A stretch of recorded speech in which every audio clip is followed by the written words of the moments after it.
The Late Night Alternative with Iain Lee on Talk Radio. We have ways of making you talk.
Find a door, so if you got to go,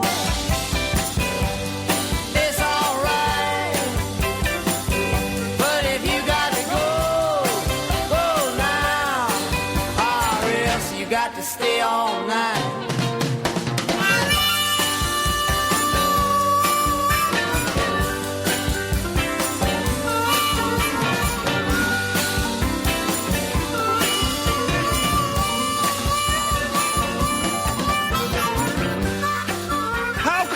Been wrong for so long. Bob Dylan is a flipping genius.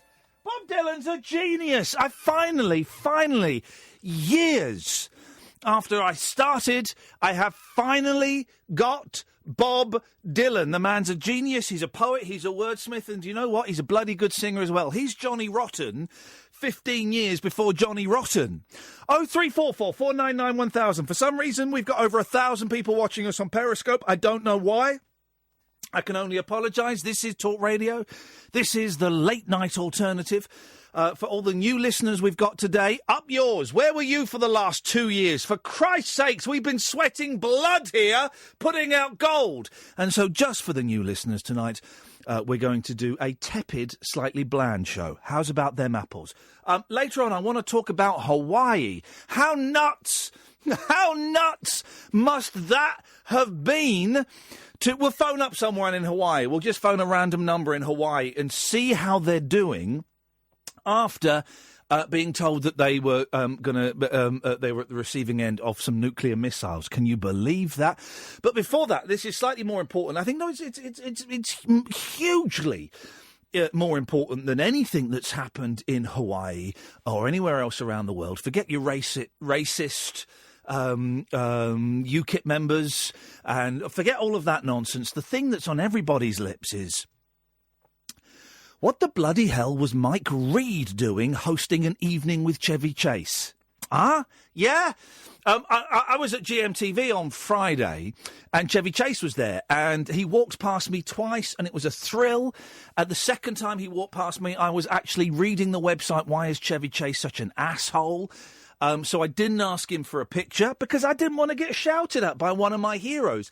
But just being close to him was cool enough for me. And the reason that he was over here was because there should be there's a fifth person, I think. They're not answering. OK, fine, that's fair enough. The reason he was over here was he was doing a show.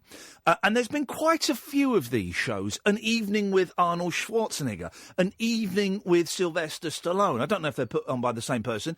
And this was an evening with Chevy Chase. It was at the Hammersmith Apollo in that there London.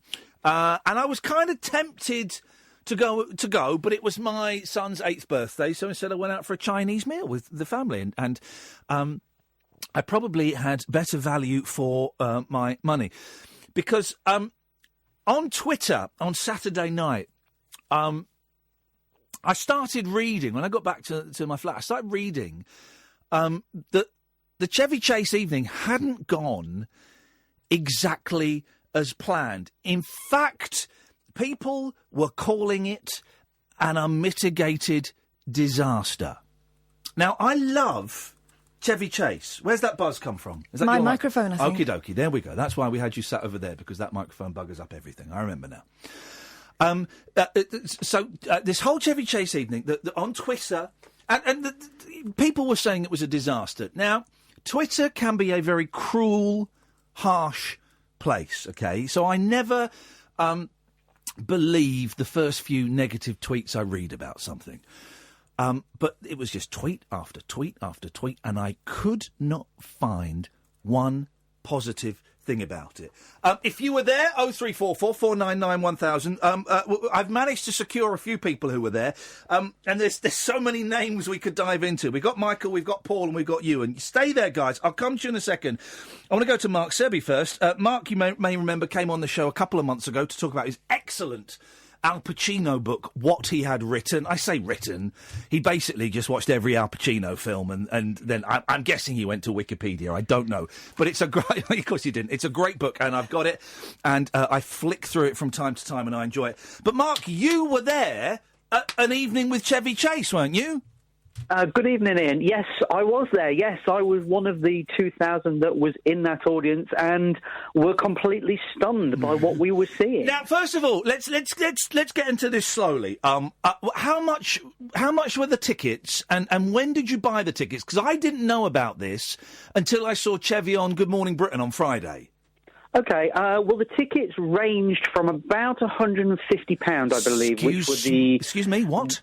£150. Those were the ones down the front, like the prime seats, and I believe you got a photograph with Chevy afterwards. Okay, this is one of those, you get a meet and greet type deal as well. Okay, yes. Yeah. And then I think it went to maybe £70 and £50 and £30, and then right at the back of Hammersmith, it was about £13. Okay, well, that you know, 30, because Hammersmith Odeon, it's not that big. I've sat at the back at the top, and it's all right, you know, so for 13 quid, it's all right, and if you want to pay a few extra quid, you go and have a meet and greet. I like the meet and greets. I'm lucky enough I can afford a meet and greet, and I probably would have done one. And when did you know about this show, Mark? I would say probably end of October, something like that. Okay. They just put something out and went, an evening with Chevy Chase. Yeah. And I kind of thought, well, this is probably the one time he's going to do this in the UK. You know, this is the one time we're going to see a comedy legend like Chevy Chase here in the UK. So why not take this chance? And here's the thing, he is a legend. When I was at Good Morning Britain, there were people sort of 35 and over, 30 and over, who were going, wow, Chevy Chase. And everyone under 30 is going, sorry, who is he? And you know, it's a generational thing, but like me, Mark, you'd have grown up watching the National Lampoon's European Vacation. You'd be hard-pushed to find a funnier and indeed a sexier film than that. I mean, Beverly D'Angelo in that really is just, you know, hitting all of the important points. But, of course, Fletch Lives, more recently Community, which is a wonderful sitcom that Chevy excels in. So, I can understand why people would want to go. So it was at the Hammersmith Odeon. It was Saturday night. I imagine there was a buzz of excitement in the air. I think there was, yeah. There was, as you said, it was a certain age demographic, maybe 30 over. Yeah. But everybody was excited to hear stories from this guy. You know, he's got an autobiography out, which came out about 6 or 7 years ago. Yes. But you still want to hear the stories from the man. You want to hear the rude stories as well. We know he doesn't hold back, so that's what we want to hear. That's what we were there for. Bit of a boozer, bit of a druggie as well, if I'm right. Back in the day, all clean and sober now, but also. You know, I said I was reading this website, Why is Chevy Chase Such an Asshole? Famously prickly, isn't he? Yeah, that seemed to be the word that was going around beforehand, was that he was a prickly interviewee, and it would be interesting to see how he came across on Saturday night, obviously. You know, it could have gone one of either way with Chevy himself, but yeah, he seemed to be in good spirits, nervous, but good spirits. Oh, really nervous, isn't that funny? He's in his 70s now. So what happened? How much did you spend on your seats, Mark? How much did you love Chevy? Well, we went for the £13 ones because we thought, look, you know, we don't mind sitting at the back; it's no problem. And we was like, yeah, fine. So we got there early, actually, and the woman there said to us, "Oh, I don't know if you would like to sit elsewhere, but we've got a few seats at the back row on the downstairs." So we thought, hey, we will upgrade ourselves here. Thank you very much. So yeah, so we got some seats downstairs. Very nice view as well, got to say. And then the event started, and it went downhill from there, to be honest with you, Ian. I mean, before Mike Reid even started to turn into Alan Partridge, there was sound issues. The microphones, their lapel microphones, didn't work Let's properly. get to the mics in a second, because I've been told, there is a bootleg recording of it, which I've made Kath sit through, and we've got some highlights that we might play in a bit, highlights. But there was apparently people were surprised when it was announced that Mike Reid was going to be hosting it. Yeah, I think so. He's not the usual type you would have. You know, when I've been to these events before, you've had people like Emma Freud or Mark Kermode interview these types of big stars. You know, people who work in that same area, not just in the entertainment area, but knew all about the films, all about their history. So things like that. So you've really done their homework. You just imagine. I mean, what I could have done with an evening with Chevy Chase or Danny Baker or Robin Ince or someone or Commode, as you say, someone with a bit of movie knowledge. And is it true that Mike Reid came out and said he was going to talk to Chevy Chase about his music? Yes, and I think we were all a little bit stunned, thinking Chevy Chase has done music. Yeah. Nobody knows it. What's going on? Yeah, I mean, that was just one of the baffling subjects that we sat through: music, ancestors, hemorrhoids. Drug abuse, a student film he made when he was 19. All of these baffling things. And yet, so the first 20 minutes as well, no one could hear anything because the microphones weren't working. Yes, that's correct. Yeah, it was very poorly broadcast, really. Nobody could really hear everything. People were shouting, "Can you get new microphones?" Eventually, somebody walks on stage with a new microphone for each of them. They then proceed to use those microphones. There's still feedback with the microphones, so we still can't hear them properly. However, it's better than previous. And then we can start to hear Mike Reid. Well, I would say questions, but it really did feel like he had just looked at the guy's IMDb page and Wikipedia and plucked out the most obscure things possible, to be honest with you. He kept saying, yes, I was in the foyer beforehand talking to the fans. And I was thinking, well, I was in the foyer beforehand having a drink. I didn't see you there. No, I would have happily talked. Now, listen, I've got to say, I've got a soft spot for Mike Reid because he gave me my first ever pork pie. That is a true story. About 4 years ago, I was... this is so Partridge. I was at BBC Berkshire, and I just started eating meat after a long time of being a vegetarian, and Mike Reid popped his head round the door and said, "Would you like a pork pie?" And I went, "I'd love one." And he gave me my first ever pork pie. So I've got a soft spot for Mike Reid, OK? And we did invite Mike onto the show, and Mike has not responded, you know, so I don't want to make this a complete battering of Mike Reid. You know, I defend him slightly. But it does sound like a lot of this was ineptitude on his part. Mark, stay there, because I want to bring in Iain McIntosh. Iain, of course, the star of The Office, listens to the show, regularly tweets me abuse and all kinds of manner of stuff. You were there as well last night, weren't you? Yeah, Saturday night, yeah, I was there. How much did you pay for a ticket? How much do you love Chevy? Well, I do love Chevy, and I had a friend who sort of vaguely knew the people organising it. Yeah. And he managed to get us sort of tickets for £5 each on the slide. Heck. So no one. So Mark's got good seats for £13. You've got a pair of tickets for a £5. Who's getting money out of this? I don't think there were many sort of cheap seats going, but we were just quite lucky that we had sort of a contact, as it were. And listen, because you're an actor, and you've been in one of Britain's biggest comedies. Chevy Chase is he's one of those people that makes it look so easy and so effortless, doesn't he? Exactly. Yeah, he was. In the 80s, it's hard to think of a better comedy actor. I mean, he was just absolutely outstanding, and he had his own sort of style and his own very sort of deadpan, funny way, and some of his expressions were fantastic. And there were so many avenues Mike Reid could have gone down, and it was just, for me, it was just depressing. Because we were worried beforehand that, Chevy would be a bit pretty, but Chevy was, he was sort of honoured to be there. He said he was, wow. He couldn't believe all these people had come out just to see him. And he was obviously on good form. But he's quite a dry man. Yeah. He's got a very dry sense of humour. Mike Reid, unfortunately, is also a very dry man, but with no sense of humour. So there was no energy. There was no energy to start with, and because you couldn't hear it and there was no energy. Yeah. And then when on top of that, these absurd, insane questions about tennis and did he read these comic books that Mike Reid also read when he was a child, and asking him to sing a song for Three Amigos that he couldn't remember, and saying, "Do you mind if we show you this film you made?" And Toaster says, "No, I don't want you to show it. I was 19. I made it with my roommate." And then he showed it anyway. And so he was sort of doing.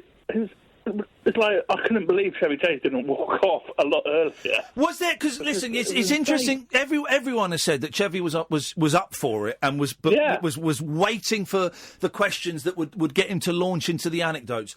And he did tell a few good stories, didn't he? He talked about him and Martin Short and Steve Martin playing Scrabble, and about how he turned down the lead role in Forrest Gump and things like that.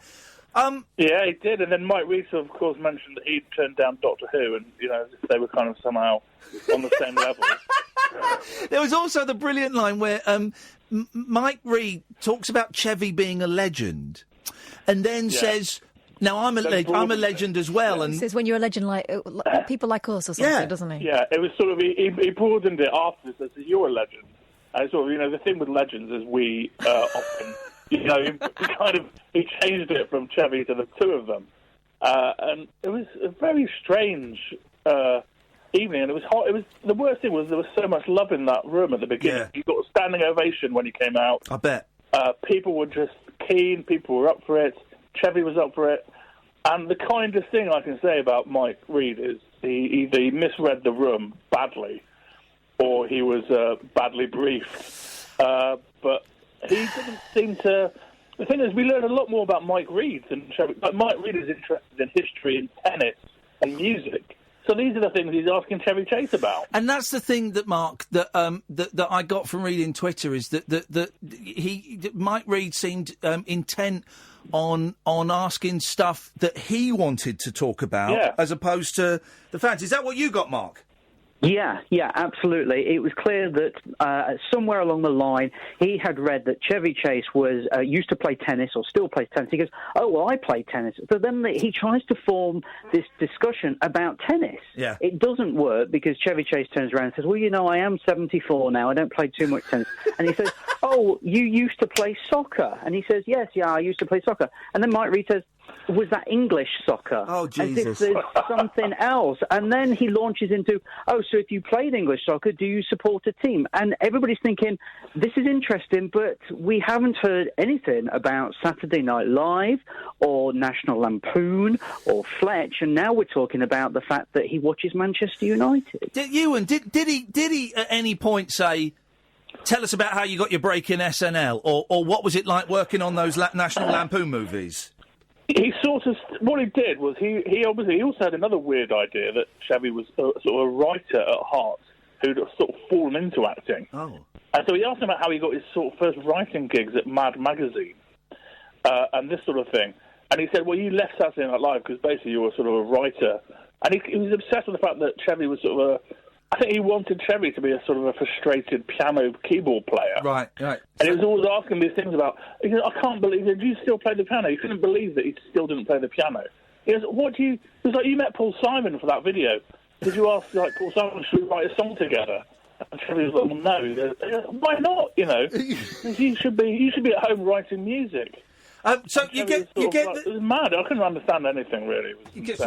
Sorry, Kath, if you can just turn the volume up on those headphones on that cable. Follow that cable there. Sorry, we've moved the studio around a little bit, so some things aren't in the right place. Sorry, so I was asking Catherine just turn there. There we go, perfect. But you kind of imagine that Mike Reid wanted to start a band with him or something, as he often does. Oh, definitely. He got his guitar out to get him to sing this sort of My Buttercup song from Three Amigos that he clearly couldn't remember. And they were both sort of trying to find their way through this song. And Chevy sort of, after a couple of minutes, I think you're going to do a key change at that point. And Mike Reid had this sort of grin just sort of frozen on his face. We've got. Listen, and ended up giving up. We've got some of the audio for the evening. Put your fingers in your ears if you're of a sensitive. This was. Some comedians actually don't like people shouting catchphrases or things at them. Does that bother you? I mean, like the guy in the cinema, you've got the megaphone on him. When people do that, are you grateful that they know and they love what you've done? Or do you think, oh, not again? I think you're a twat. Now, the audio's not great, but it's Mike Reid talking about catchphrases to Chevy Chase, and someone shouts out, Mike Reid, you're a twat, and the whole of the Hammersmith Odeon goes up as one. Was there... Right, let's go... Because I want to try and get positives if I can. Ewan, we'll start with Ewan. We've got Paul and Michael as well, who were there, and I'm going to speak to you in a bit, I promise. Ewan, was there any saving grace for this? Yeah, there was. We saw Chevy Chase. He was on good form. He seemed, like Mark said, a little bit nervous, but he was on good form. He was in good spirits. He told a couple of funny stories. He did a very good gag, sort of a gag about previously prepared questions that Mike Reid then trampled over. It was unbelievable. He did the old gag of, I've got some questions from the audience, and he just sort of looked at the paper and then replied, Paul from Liverpool looked at the question and then said, something about, you won't go blind if you do it properly. Beautiful. This gag, and then Mike Reid ended up going, do you want to deal with those questions any more? Oh, God. In any more detail? And Chevy Chase we got to see Chevy Chase. What I'm saying is that was positive. And I think Chevy understood that something had gone slightly. I don't think he knew what had gone wrong, but he understood that there was a lot of love for him, and he got a standing ovation at the beginning and at the end, and he clearly knew that he was loved, but didn't quite understand why this weird man was sat opposite him for the hour. So that was the positive. Chevy Chase was on good form, and we kind of got to see him. Mark, I mean, Ewan said that the positive was you saw a man on stage, but Mark, it sounds like it was kind of an empty experience. What did you get from it? I think it probably was. Actually, coming away, I felt embarrassed and angry at the whole shebang, really, to be honest with you. I mean, it was a case of, as you were saying, Chevy Chase is a very prickly interviewee, and yet we came away thinking, actually, he was on top form, top form, because he had to be. He had to take the reins from Mike Reid and had these staged jokes already done. And you kind of thought, if that would have been somebody else who would actually have interviewed him properly, we wouldn't have seen these jokes be pulled out of his pocket. So I think in that moment, we saw the classic Chevy Chase from Saturday Night Live. Just that brief 2 minutes, we saw real comedy because he had to do it because there was nobody else helping him. that was, to be honest with you, that was it. I come away thinking, what did I learn from Chevy Chase? And the ultimate answer was, I learned that he had some ancestors that were on the Mayflower, and he plays tennis, and he plays soccer, and that was it. I learned nothing about National Lampoon or Fletch or Saturday Night Live. Mark, Serby, you and Macintosh, thank you so much. I'm sorry. Well, no, I'm not that sorry. You guys didn't even pay anything for crying out loud. I'm going to speak to some real punters in a minute who paid top dollar. Hey, listen, I really appreciate you coming on tonight, guys. Thanks very much. Thanks, Ian. Cheers, Ian. Cheers, Mark. Thank you very much. Let's go to...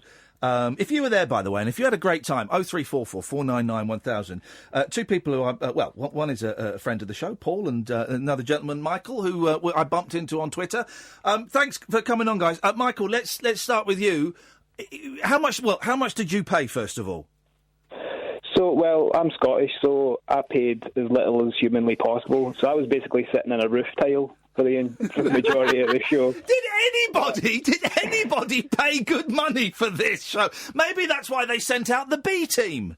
But, the sound up there was actually not bad. Say that again? The sound up there where I was sitting was actually... Oh, it was okay, was it? You could hear up there. Well, that's these old theatres, you see. That's what they're designed for, darling. What did you make of it, Michael? Tell me what the experience was like for you. So, I'll be honest, I came down, I was a little apprehensive about the whole thing. I was fully expecting to be disappointed. But I didn't expect my night to be monopolised and ruined by broadcaster Mike Reid. So, to be fair, I found it amazing. I had a great night. Shambles. I did enjoy reading, I think it was your tweets, basically just saying you had a wonderful, wonderful evening because it was just so bizarre and so surreal and so, that Reid went full Partridge and it was delightful. Full Partridge. I didn't expect to see Alan Partridge live, so it was brilliant for the money. Was it like that? Was it like that for the whole show? It's, the first indication that something wasn't right was as soon as the lights dimmed, to be honest. Like, a voice announced that the interviewer was Mike Reid, and that was kind of went with a muted applause to start with, but I think everybody thought, right, he's just the interviewer. Yeah. This isn't about him, it's about Chevy Chase, here we go. And then Mike bounds on the stage like it's the Radio 1 Roadshow, and he's about to bring on Bucks Fizz or something, and he's shouting and he's echoing all over the shop about Chevy Chase and how we're going to have a great night, and we're going to be talking about music, and everyone's like, what? And that was a kind of odd atmosphere that began there, and I thought for a brief moment, I turned up at the wrong thing. Yeah. Like this was a Q&A for like David Van Day or something, but let's see some of Chevy's highlights, and he puts on what I can only imagine is clips from YouTube that he's downloaded himself and put up there on this tiny screen that looks like a portable telly from where I'm sitting. And it's like, this is the sort of level that we start When will people realise that if you nick clips off of YouTube and then put them on a big screen, it's all pixelated and nobody can see it? When will people learn that, for crying out loud? I don't think they ever will learn it, Michael. I think is the lesson there. And we heard there the person shouting out, Mike Reid, you're a twat, which is perhaps a little harsh. But was there any more of that? Because I've been in events, not quite like that, but where it's not going well, and the tension in the audience is palpable. You can feel the vibes. Was there that kind of vibe running through the audience? There was, and it was growing, and there had been some heckles you could hear throughout the entire night. In fact, the guy in front of me just had his head in his hands for the last half an hour. He was just like refusing to look directly at the horror, like he was shielding himself from a nuclear blast or something. It was just a load of people had got up and left. You could feel the tension building and building, and when it came to near the end, when Chevy was doing the sort of joke questions that he had planted in the audience, when Mike Reid completely trampled over it, like we said earlier, the audience just did not respond well to it, and I think it was. And it wasn't a long evening, was it? It was only about 50 minutes or something, wasn't it? It felt a lot longer. So I think it was just try sitting through that with just the growing cringe in your face. It was unreal. I like you, Michael. I know you've not listened before, but please call in whenever you want, because your commentary is wonderful. We should get you as a reporter for this Timber station. I'll take a job. Michael, stay there. Paul, you were there. Were there any redeeming features in this, Paul? I think we'll be able to establish a support group for everyone who went, and we can find a rooftop somewhere and all sit together and work out, much like Vietnam veterans. You know, you guys weren't there, right? You didn't. You just don't. It does sound remarkable. The audio is one thing, but combine that with Chevy Chase's, a man whose face is probably as funny as what he's ever done in his movies. Yeah. He was utterly bemused for every single moment of the evening. And by the way, I'm clearly Mike Reid probably didn't read the room. He was probably the wrong type of moderator for this sort of thing. Yeah. But Chevy did drop in some amazing nuggets of information, like he turned down Ghostbusters. Yeah, that was incredible, wasn't it? Mike Reid ignored it. Oh, yeah. He said, Peter Sellers asked me to work with him, and then Peter Sellers died. But he didn't. There were things throughout that anyone with half a mind would have kind of teased Chevy on it. Yeah. I found it amazing. I mean, I've lived a life when Chevy Chase was asked what character from the Marvel, DC, or Star Wars universes would he want to be. You talk about him not being able to read the room. I was looking at the pictures, especially the one with Mike Reid getting his guitar out. Chevy Chase could not have been further away from him on that extra sofa unless he crawled down the crack in the side of the sofa. Yeah. Was he not reading his body language? Well, you wouldn't hear from the audio, but when the audio was so bad, Chevy couldn't actually hear what Mike Reid was saying to him for the first half an hour. So by the way, my ticket cost about 10 times what a rabbit hole ticket would cost. So that gives you an idea. We got someone who's finally paid. Who's contributed towards Chevy's first class. This guy is entitled to complain. Yeah, no, totally. Yeah. At last, but the. It's just, honestly, I'm not sure. I think it might be the worst money I've ever spent in my life, but also the best money. Because much like the people who say they were at the Sex Pistols' first gig, and there's only about 5 million of those, there's only a couple of thousand of us. And that was why I was so confused, because it's the Hammersmith Apollo, or the event in Apollo Vita, and you think surely it couldn't be so bad for such a big-scale event. Like, with respect to smaller things, sometimes it works, sometimes it doesn't. Yeah. But it was so big, and everyone was hyped, the bar was buzzing, and they were kind of, everyone get in, the show's about to start, and Chevy Chase's questions about his movies lasted like the first 3 minutes. I was thinking, God blimey, I don't know what they're going to do after the intermission. Well, the answer was there wasn't an intermission. And it was 50 minutes, wasn't it? Oh, I'm sure they must have planned for more, but as soon as that heckle went out to Mike Reid, the shutters came down. What happened at the end? Because didn't he, shortly after that, Mike Reid just left the stage, I heard? Yeah, pretty much. So what Chevy had done is it was clear, people maybe hadn't sort of hooked into this, but there was a guy asking questions from the audience that was a plant, I think, and Chevy had asked for some of those to be asked, and he'd also done his own questions. But there was clearly a format that Chevy had obviously discussed with someone, but I don't think they discussed it with Mike Reid. Yeah. And as soon as that heckle came in, because 3 times as well, Chevy was like, you know what, I'm so amazed that this many people have come to see me, and he was blown away by it. And I think it's the only time he's ever going to do anything like this. I can't see him ever agreeing to it again. But 3 or 4 times he said, oh, yeah, well, if there's questions from the audience, can someone grab a mic and, I'd be up for that. I'd be up for it. And Mike Reid just kept ignoring him. And he was just like looking at the watch thinking, I've been heckled. I'm not standing. You don't get this at the Radio and Roadshow at Lyme Regis. And I'm off. And the sad part was Chevy was left on his own and he just dropped the mic. Well, actually, he dropped the mic on the sofa and it fell off. Michael, let me just might go to Michael, because I've seen that little bit of video, Michael, of Chevy just stood there on his own. It sounds like it was a weird old ending to a weird old night. Yeah, it was, and it was weird that once the heckle came in, you could see on Mike Reid's face, like, I'm not taking this anymore. So he basically wrapped it up as quickly as possible, and then just left. He just bolted off the stage and left Chevy Chase there. So he was just taking the applause, and Chevy had, he'd wanted to have a Q&A with the audience, Yeah. but that had been ignored a couple of times and just not acknowledged by Mike Reid. I don't know what Mike Reid's been working with there, whether he's been told to avoid that, to sort of legitimise people who've paid more to meet and greet Chevy Chase or what. Yeah. But there was no way that they were going to facilitate the Q&A, so he just left.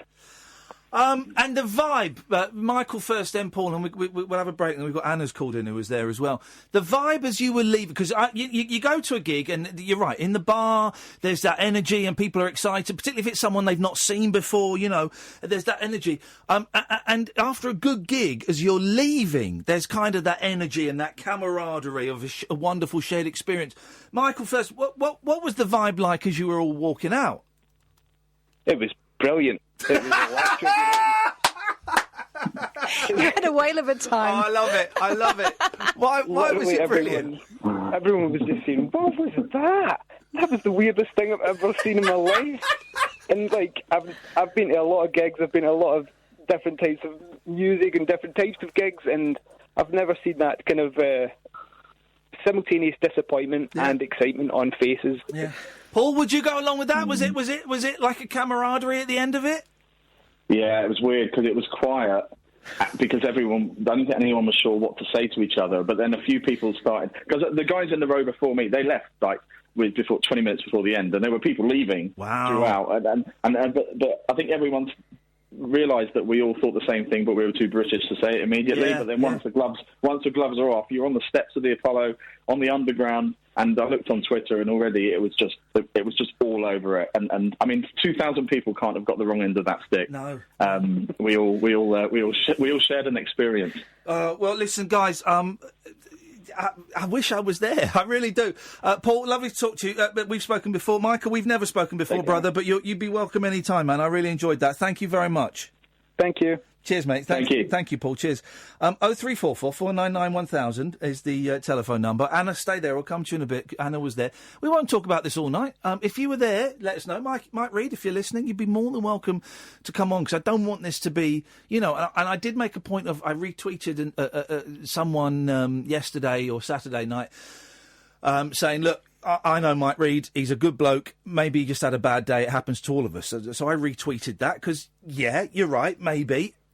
When people have paid up to 100-odd quid for it, it's a little bit harder to justify a bad night, but we all have, we all have evenings and shows that don't quite work out the way we wanted them to. So 0344 499 1000 is the telephone number. Anna, stay there. I'm Iain Lee. This is Talk Radio. The Late Night Alternative with Iain Lee on Talk Radio. We'll get you talking. 0344 499 1000 is the phone number. We're talking about the Chevy Chase Mike Reid gig. We're also talking about other stuff as well. Don't forget, you can call in about anything you want. Lots of new listeners today, because it's kind of Talk Radio version 8.6, whatever it is, I don't know. You can listen to us on DAB. You can download the Talk Radio app, and you can also listen to us online on talkradio.co.uk.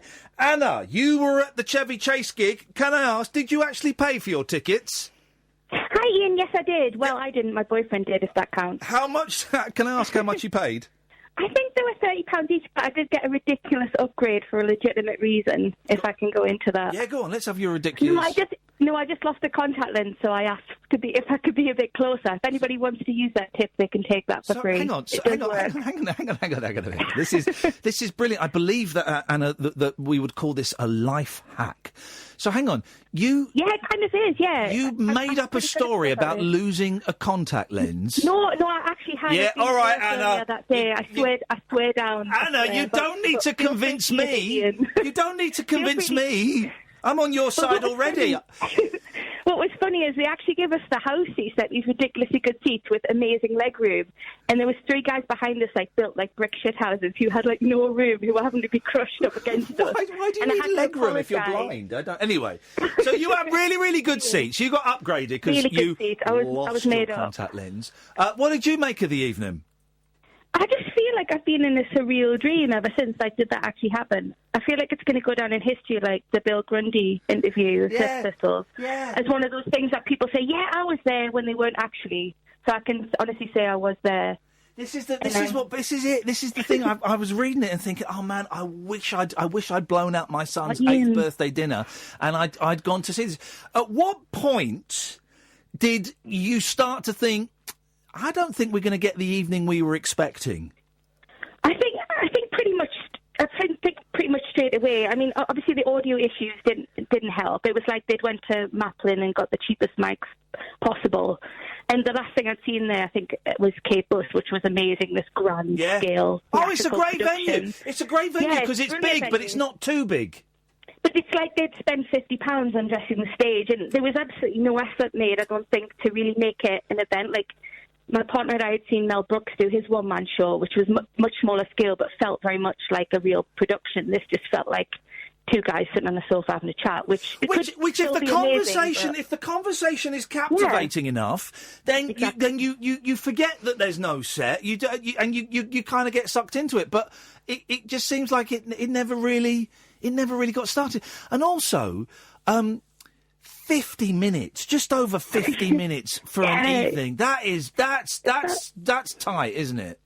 It felt like a lifetime. I think I spent the last 10 minutes like huddled in my boyfriend's shoulder. You know when you're like physically embarrassed for somebody? Yeah, when I do. Unfortunately, I work with Catherine. Yeah. Oh, bless her. No, but like I did feel sorry. I do feel bad about the witch hunt, but he is just trapped in the 1980s, and he has the interview technique of like a really bad listen. You can't blame a guy for being stuck in the 1980s. In defence of Mike Reid, it does sound like it was a hideous piece of miscasting on the part of the thing.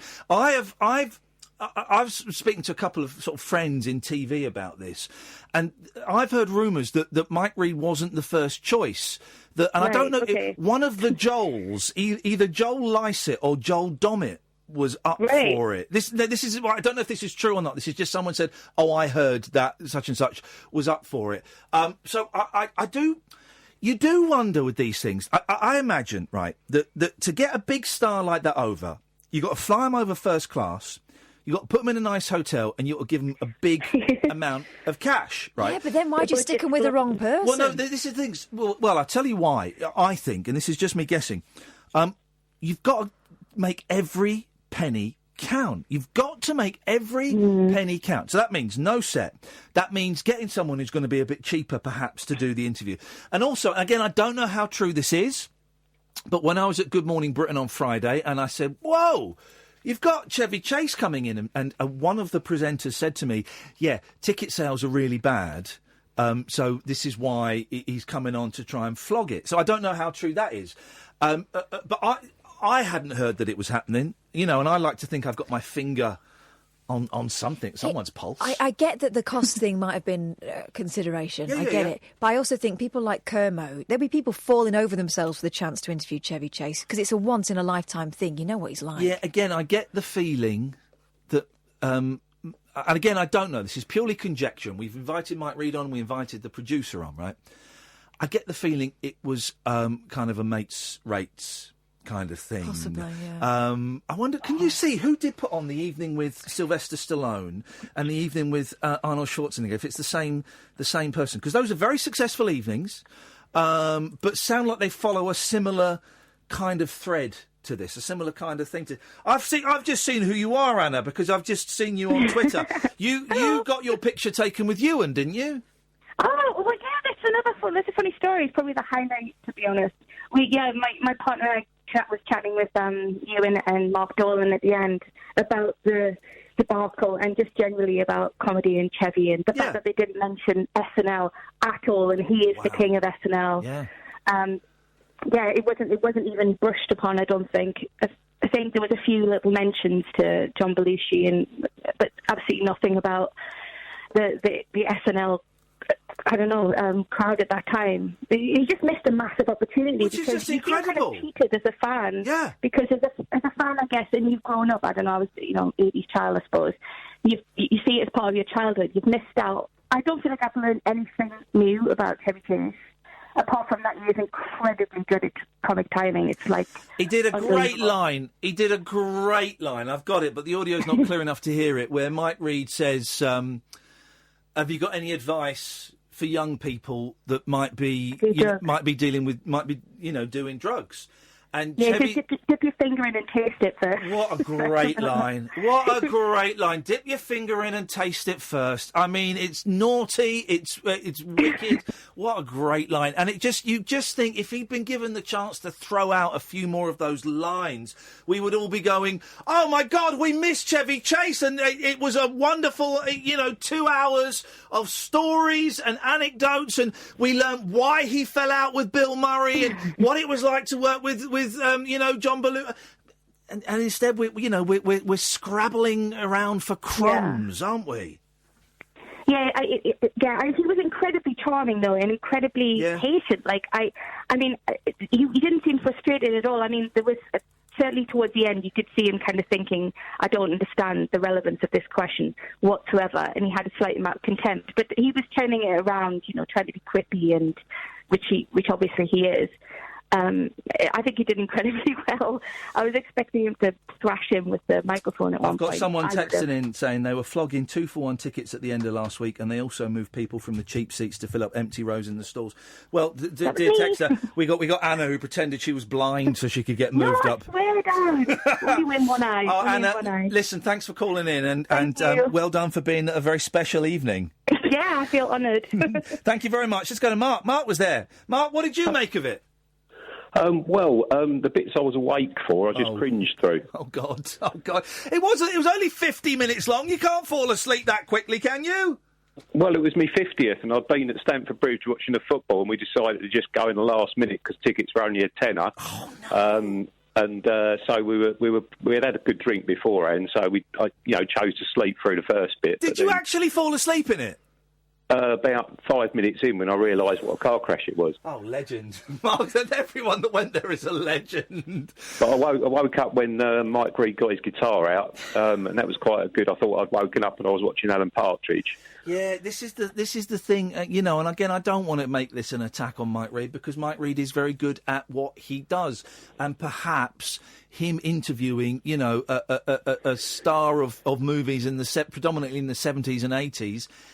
That's not what he should have been doing. They should have got a Commode or a Baker or an Ince or a Lee should have got someone in that they were talking about. Looking at the events that this guy's put on before, you're right. He's also done. It's the same fella. Yeah, it is, and also he's doing one with Jane Fonda, and that's going to be. He spent the money before. Graham Norton's going to do one. Right. Well, he knows what he's doing, this fella, because he puts on good nights. Yeah. Why wasn't Mike Reid more sort of rehearsed then?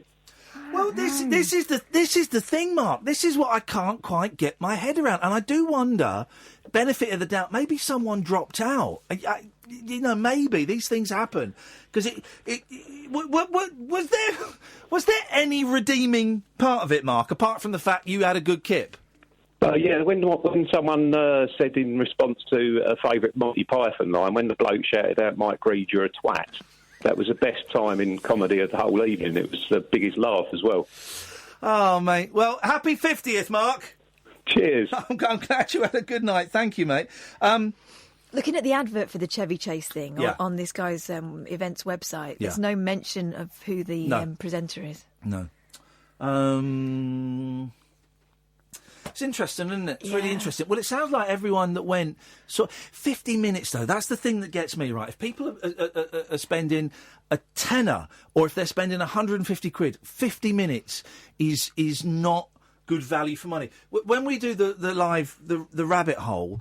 I always feel bad if we do two halves that are 45 minutes each. I always feel that we're ripping people off a little bit if we can't take it to 2 full hours with an interval as well. And when I did the Iain Lee versus radio show, if any of the halves went under 45 minutes, I feel a little bit. But we charge nothing like 150 quid. No, we charge a tenner. We generally wherever we go, we try and charge a tenner. Sometimes it's a little bit more because of just the way these things work, but we try and charge a tenner. And I think if we give in less than 2 hours with an interval as well, I feel that we've been a little bit dodgy bodski. Also, something as once in a lifetime as a Chevy Chase interview. Yeah. Come on, you can do more than 50 minutes, please. What a fascinating man he is. He's But seen everything. By the way, what we could have done with Chevy Chase, we ain't got him, but what we could have done, I'll tell you some guests we got coming up soon. We got some great guests. Ed, you were there. What did you make of it? I'll tell you what, it was gloriously terrible. And I wouldn't change a minute of it. I honestly wouldn't. Really? You mean that? You must have paid a tenner as well. No, I'll tell you what, it was, well, my stepsister's husband, right, had paid full whack for these tickets, 65 quid each. Wow. And he was trying to palm them off on me, like, full price. And I was like, I don't know about that, because, like, it's just going to be Chevy, like, phoning in a night of, like, sort of tossed-off anecdotes, and it's only going to last, like, 45 minutes. And then he was getting a bit desperate, so last week he gave them to me, like, 2 for 1, right? so, although, actually, my friend I went with hasn't paid me back yet, so at the moment, yeah, I've shelled out 65 quid. But yeah, it's like... I went along expecting it to be kind of mediocre, you know, and thought, well, you know, for like a 30 quid night out, fine, you know, why not? Yeah. But actually, I'd much rather it was as it was, because it was so bad and so much fun to tell people about this morning as well when I got back to work. It was great. Well, Twitter has been a joy to read. You know, everybody has said what you're saying, Ed. And this is the weird thing, right? Is for those of us that weren't there, we can only imagine, because you know, I've been to bad gigs and come out and gone, "Oh, that gig was crap," and I've seen people. But you're right; everybody seems to have embraced the fact that it was so Partridge, it was so awkward, and that sort of made the night for a lot of people. Yeah, there was such a lovely feeling of camaraderie when we all came out, you know, because you know what, I've seen like a couple of people on Twitter saying they want a refund, right? But there was no one outside complaining or saying, I want my money back. Everyone was just looking at each other wide-eyed, and there was just this wonderful feeling of togetherness. You know what I mean? Isn't that nice? Isn't that nice? Exactly right. It's ironic that the author of the UKIP Calypso managed to bring so many people together just for a quick moment. Just thinking how we can harness it. Who should we get him to interview next? Oh, God. Well, let's get him to do a night with Bill Murray or something. Oh, my God. Let's get Daniel Day-Lewis and get Bruno Brooks to interview him. How about that? It sounds like a night. I'm there. Thank you very much. 03444991000. This is Talk Radio. The Late Night Alternative with Iain Lee on Talk Radio. We have ways of making you talk. CO 85275, Subterranean Homesick Blues, number 10, take 1.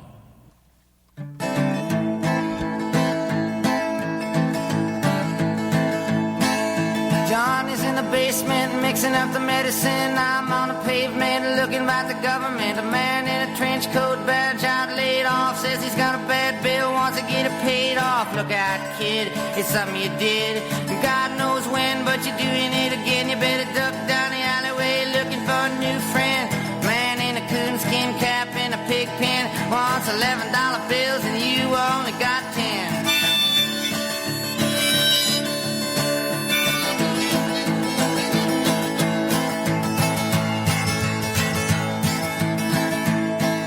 Maggie comes Fleetfoot, face full of black soot, talking at the heat, put plants in the bed, but the phone's tapped anyway. Maggie says the many say they must bust an early May, orders from the DA. Look out, kid, it don't matter what you did, but walk on your tiptoes, don't tie no bows, better stay away from those that carry around a fire hose, keep a clean nose, be careful of the plain clothes, you don't need a weatherman to know which way the wind blows.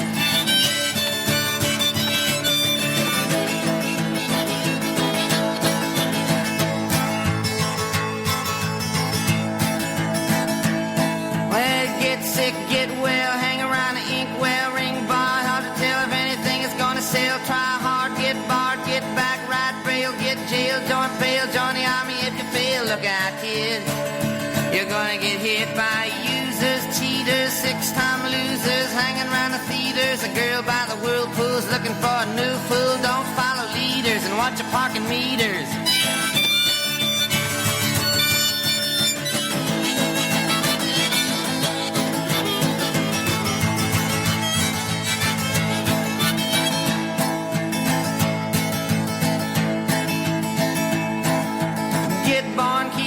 Short pants, romance, learn to dance, get dressed, get blessed, try to be success, please her, please him, buy gifts, don't steal, don't live 20 years of school.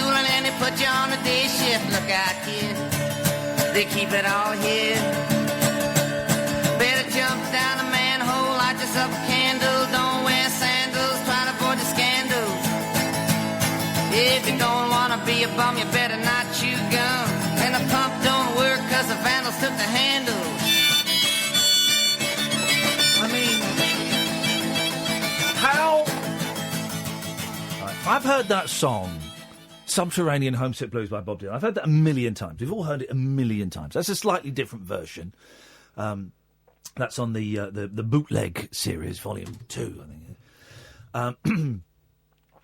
But it's only today I listened to that and I thought, flipping it. This is genius. This is genius poetry. Not one word in that song is wasted. Every single syllable is squeezed to get its maximum potential. That last verse, it does life. The whole journey of life in that last verse. Get born, stay warm. It's incredible. And then it's packed with jokes. The pump don't work because the vandals took the handles. You don't need a weatherman to know which way the wind blows. It is... listening to that now, goosebumps. I've got Dylan. I've got... Hallelujah, brothers. I've got Dylan. And man alive, I'm so glad I persevered. I'm so glad I made the effort because he is flipping brilliant. And here's another thing. I think he's a really good singer as well. I like his voice. You listen to some of those songs, he's sneering like Johnny Rotten 15 years before Johnny Rotten started a sneering. It's wonderful. Yeah, sure, he hits a few bum notes. So what? It doesn't matter. And I'm slowly turning you on to Bob Dylan, aren't I, Kath? Well, slowly. yeah, okay, yeah. Slowly. Yeah. Every time, because I've worked at Dylan for years. Ever since I was a kid, I've worked at Dylan and not got it, then gone away and then come back a few years later and thought, well, maybe now I can get it. No. And this time I've got it. And I found the key. The key was through Blind Willie McTell. You turn left through If You See Her, Say Hello. These are all the unreleased versions, by the way, just to make it more complicated.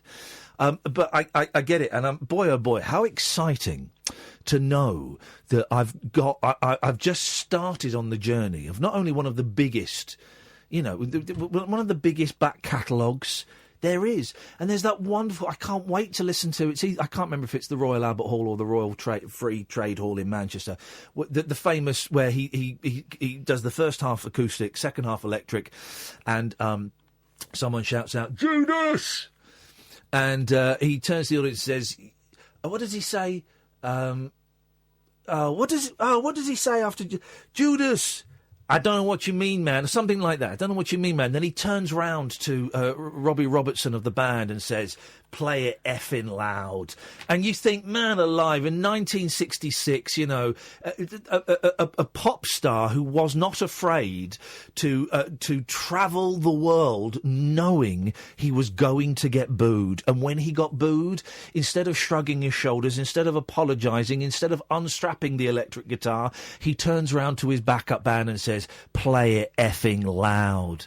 That was it, Judas. I don't believe you. That's what he says. I don't believe you. Play it effing loud. Oh, man. I am really enjoying this Dylan trip, and I'm afraid, guys, you're going to be having some of it as well. This is the Late Night Alternative on Talk Radio. My name is Iain Lee. Catherine Boyle is my producer. She's now sat to my right. Word. Which confuses things, but we've got new cameras in the studio, so the periscope is moved over there. You can watch us live by going to periscope.tv/Iain Lee, and you can watch us there. And someone's just periscoped their shit story. Thanks very much indeed. I should warn you, Periscope is like the Wild West, but instead of cowboys and Indians, it's full of arseholes. You can call it about anything you want. I really want to talk about this thing that happened in Hawaii. Did you hear about this? Yeah. So everybody, I've only read briefly on it, right? But there was someone, I read an account, and it was someone saying they were loading the groceries into the back of their car in Hawaii, and their phone beeped to say a message came through.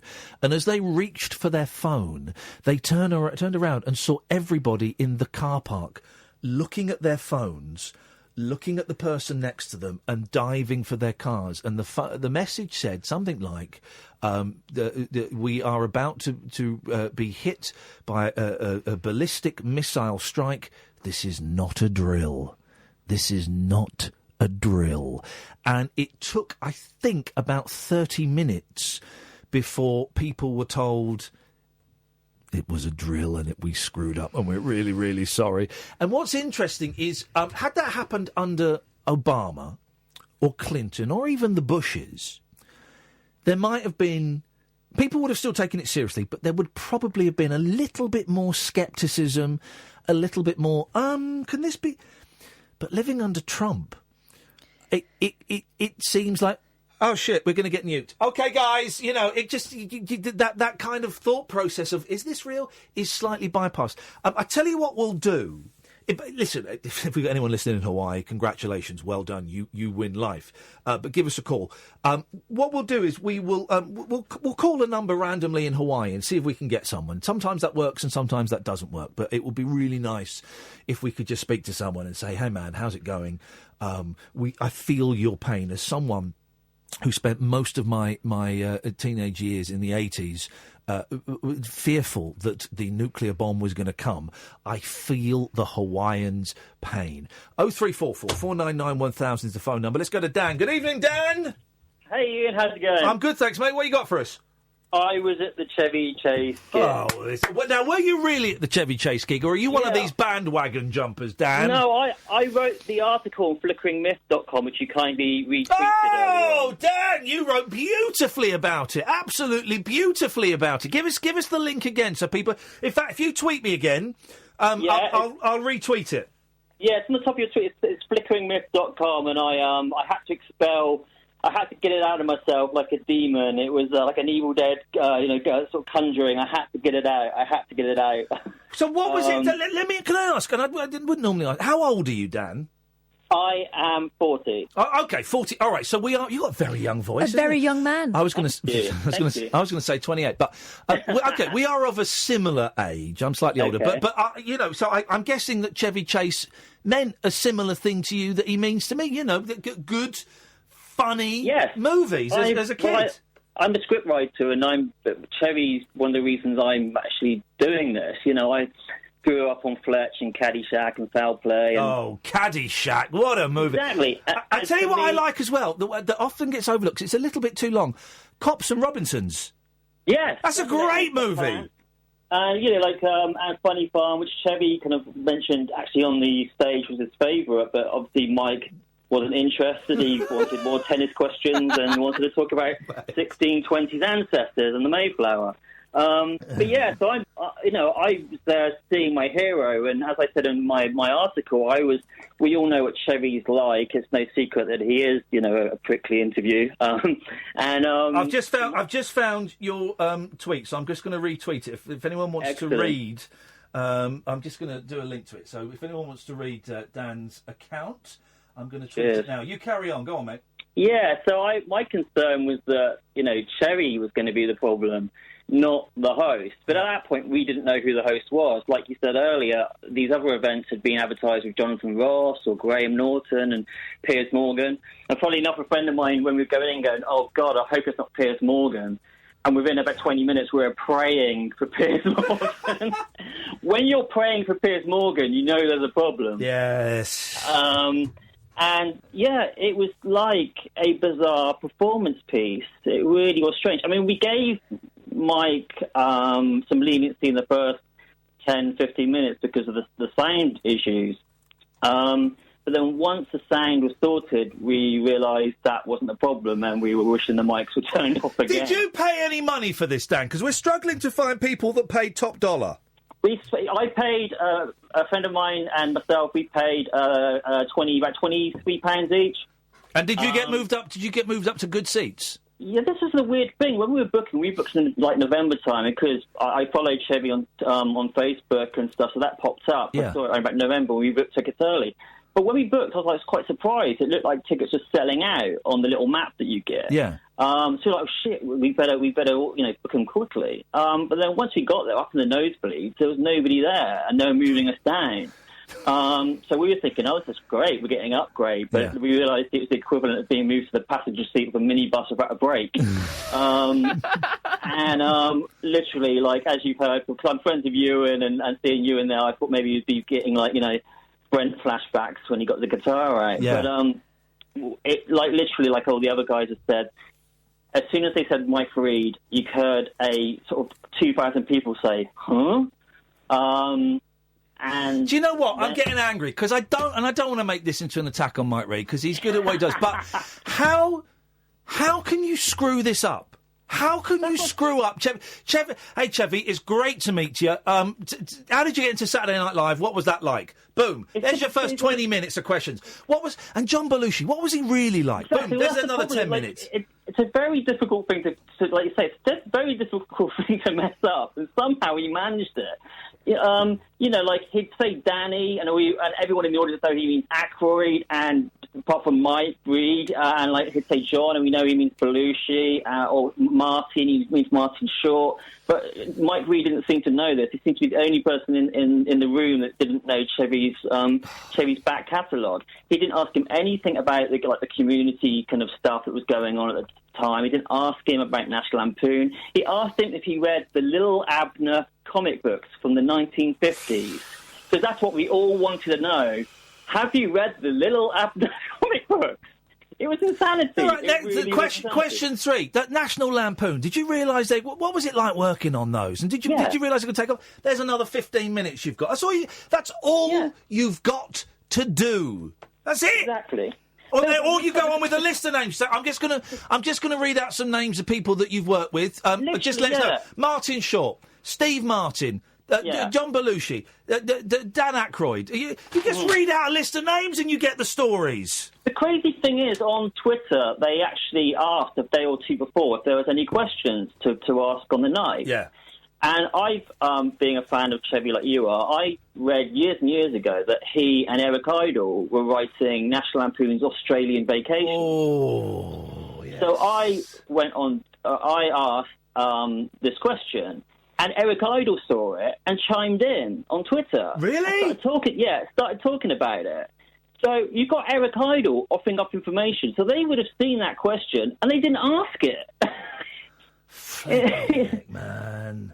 And they didn't, like I say, didn't ask anything about John Candy, Dan Aykroyd, didn't ask Beverly D'Angelo, nothing. It was crazy. You know, it was so bizarre. But like the other guys have said, sometimes bizarre is better than bland. Yeah. Yeah. Well, there you go, man. It sounds like I mean, I think Paul, one of our earlier contributors, joked about setting up a survivors group, but well, we went to the pub up the road afterwards, and me and my friends we all looked as if we were trying to sort of crack the conundrum countdown. We all had a look on our faces like we're kind of trying to sort of like ascertain what we'd just seen, and these people opposite us saw us and came over and they said, "Have you just been to the Mike Reed Chevy Chase thing?" And we went, yeah. And they sat down with us and we had drinks and we went through it. It's like we met some old buddies from Nam. It's like someone coming and going, did he touch you too? Yeah. Show us on the Clark Griswold doll where they touched you. Oh, man. The craziest thing, which you can't really put into words, and it was a very strange moment, but Chevy, like the guys have sort of alluded to, Chevy has clearly set up a gag with a plant in the audience. He was going to pretend to be a member of the audience asking some questions, and he was obviously had some funny answers prepared. But Mike went like cheeky, like couldn't keep it in, like he's giving a kid a Christmas present. It was like, next up, a crazy guy is going to ask a really off the wall question, you know, and it was just horrible. They're saying, "Here's your Christmas present. It's a BMX," and Chevy's like, "Oh God!" And then the guy stood up and asked the question and didn't have a mic, so it was completely bulldozed. Here's the thing. I've done evenings and Q&As where you take questions from the audience. They're a flipping nightmare. They're a nightmare because you've got to spot the person, and then someone's got to get to them with the microphone. Yeah. And you know, but generally people don't hold the microphone in the right place. They'll hold it too low, so you still can't be heard. Or they'll hold the microphone, they won't let go of it, and they'll keep talking. And it's a really tough thing to do, particularly in a 2,000-seater venue. So I can. I'm really trying to be generous here. But if they were plants and they were comedy questions that he had set up, then let the man do his shtick, for crying out loud.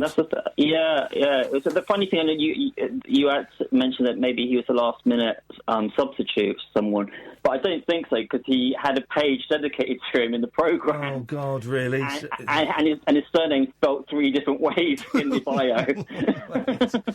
Oh, man alive. Dan, listen, thank you for that. It's a cracking read. I've just retweeted it. Stalled is a great movie as well, so thank you for those.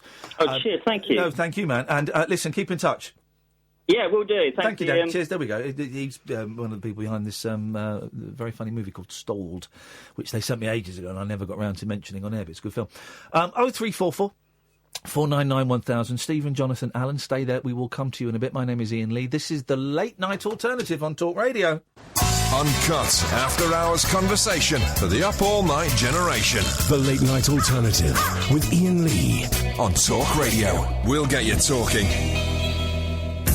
0344 499 1000 is the telephone number. I'm on The Right Stuff tomorrow with Matthew Wright. You know that guy's name? You heard that guy's name before? I have heard that guy's name before. Matthew Wright. Now, there's controversy around Matthew Wright's show. I didn't show you that clip. Because he gets it's a magazine show. It's a good show. I like Matthew. I've not seen him for years, but he's always been very kind to me. I like Matthew a lot. He's very enthusiastic. And but it's a live TV show on Channel 5, and he gets callers. Right, people phone in to talk about the issues of the day, and I'm their star guest. So imagine that, me. Was Mike Reed not available? But it gets callers, and he's recently had this guy phoning up. Now, apparently, someone told me there might be some backstory to this, so I'm not in any way making light of what's going on. But this guy will phone up to talk about smacking children, right? So we've got Steve on the line. Steve, what's your views on smacking children? Well, yeah, Matthew, I don't think it's right that we should smack children. I think it's right that we should ban it. But were you smacked as a child? Yeah, I was smacked as a child. Never did me any harm. And also, I want to say that Stephanie, whatever her name is a slag. Wow. Or a bitch. Maybe he calls her a bitch. Either way, not very nice. Not very nice. Right. And there's the clip that's doing the rounds is this guy phoning up and Matthew going, right, no, we're not having that. Okay, let's go to Tony. Tony's in Birmingham. Tony, what would you like to say about smacking children? Yeah, I think that it's wrong. And I think that and it's the same fella, and he says the same thing. Now, what Matthew does is he handles it very, very badly. Speaking as someone who's had prank calls that are annoying, the more frustration and the more anger you show, the more not only that person's going to do it, but everyone watching. Loads of people go, yeah. Oh, he's getting really well. I wonder if I could get a reaction out of him. Because it's about subversion. So you remember that India clip we played? Yeah. The Australian quiz? Yep. It's such a wonderful clip. I wonder if it's like, remember when you used to get a supply teacher and you just needle and needle until they exploded? Yeah. That's what it is. It's that same thing of just pushing it that bit further. Let me play you this clip, right? This is what it is. This is what it is, the modern equivalent of it. And I want to have a word with Matthew and say, look, Matthew, you've just got to play it down, dude, because anyway. This is such a great clip. I won't play all of it because it goes on for ages. This is a radio phone-in show in Australia, and it's a quiz. There's a guy doing a quiz, right? And people just start winding him up. Here we go. C9, g'day, Rodney. G'day, Graham. How you going? Not too bad, mate. You keeping well? Yeah, not too bad, thanks. Here we go. Question 1. Which Australian gymnast won Commonwealth Games gold in 1990 and again in 1994 for his performance on the pommel horse? Oh, it's a tough one. Which Australian gymnast won Commonwealth Games gold in 1990 and again in 94 for his performance on the pommel horse? Okay, I think it's India. Not India, mate. Oh, by the way, how many of you in the room tonight? Hello, Graham. Yeah, how many of you are in the room tonight? I like scat. All right, mate. Okay. These people have obviously phoned in on a regular basis, and they just say India, right? And what the presenter does wrong is he's doing a Matthew Wright. He's getting angry, and he's getting annoyed, and that, as a listener, is exciting. That is exciting, and to think that you could have an influence on what goes out on the radio just by saying 5 letters, 1 word. Okay, you go away and play with your little boys and toys, okay? Your mates, I mean, who ring up. Let's hope we're not going to have a night of that. Hello, Lincoln. G'day, mate. How are you? Not too bad. You'll have a sensible answer, won't you? Absolutely, mate. Stab in the dark. India. No, I didn't think you were that dumb. Lincoln. He asked for that by saying, let's hope we're not going to have a night of this. That is the cue. What that's saying is, could you all phone up and say India to me, please? Lincoln, but clearly I was wrong. Hello, Thomas. G'day, Graham. Yeah, mate. Got these bloody idiots calling up again. But you'll have the answer. What do you think it might be? India. Yeah. Thomas, it's bedtime now. Off you go, okay? Off you go. 13 12 69. Hello there, Marcus. Yes, good evening. Yes, mate. Have you got an answer for us? India. Marcus, grow up. Okay? Yeah, whatever. Yeah, grow up. Good on you. Oh, boy, is it going to be one of those nights? Yes, mate. Robert, good evening. Hello, Graham. How are you? Yeah, not too. What's great, this is the trick as well. What everyone does is everyone is so charming and so chatty. And he resets himself on every call. Every call. He goes from the angle, hello, Steve, how's your evening going? Yeah, it's going fine, mate. Really enjoying the show. Sorry about those idiots calling in. Yeah, the expression of sympathy. The best one is the woman that's coming up. That's coming up. Too bad, mate. Sorry, after all that nonsense, could you repeat the question, Yeah, please? the question is, mate, which Australian gymnast won Commonwealth Games gold in 1990 and again in 1994 for his performance on the pommel horse? Oh, just get my megaphone. Wasn't even clever, mate. Not even clever. Funny, though. Let's hope we get somebody of sense in amongst us. Hello, David. Hello, how are you, Graham? Good, mate. I think the answer is Brendan. Julie, thank you. 13 12 69 the number. Hello there, Steve. Steve? G'day, Graham. Yeah. I don't know, mate. All righty, thank you, Copper. 13 12 69 the number. Hi there, Noel. No, Noel didn't know. Let's go to Warren. Hello there, Warren. Yes, hello, Graham. You might know me. I was on Millionaire this year. No, mate. All we need is the answer to this. Which singer sang this year's Commonwealth Games theme, Shine? Well, that would be India. Certainly didn't get on Millionaire. Certainly didn't win. Hello, Eve. Hi, Graham. Now, this is brilliant, right?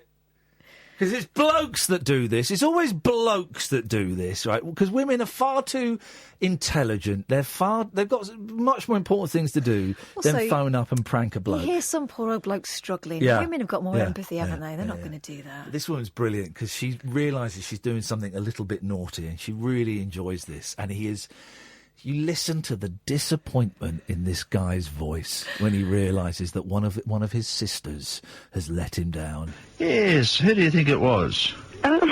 India. Eve? Don't fall for their silly games, okay? You're much too nice to fall for those silly games. Nolene, hello. Hello. Yes. If you're going to give yourself away by laughing, please don't waste our time, okay? And no one thinks you're clever. Hello, Rodney. G'day, Graham. How you going? Good, mate. I reckon it's shown in India. Gee, they're not going to get their tape this time, are they? Hello, Mary. Hello, Graham. Yes. India. It's bedtime. 13 12 69. Hello there, Pam. Hey, that's Cam. Cam. India. Straight in. Would have been Pam. Sounded like a young lady to me. Jeremy, hello. G'day, Graham. What do you know? You just give me the answer and I'll know everything. Believe it or not, it's India. And please, no more.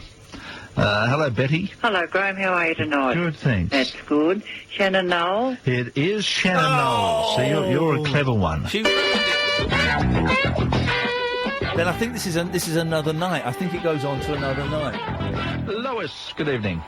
Hi, Gray. How are you? Not too bad. Yourself? Good. That's good. You had a good weekend? I did. It was great. How was yours? Oh, it wasn't too bad at all. Went along and watched the Waratahs. It was a good night. It was a good night? It was a good night. What was the highlight of yours?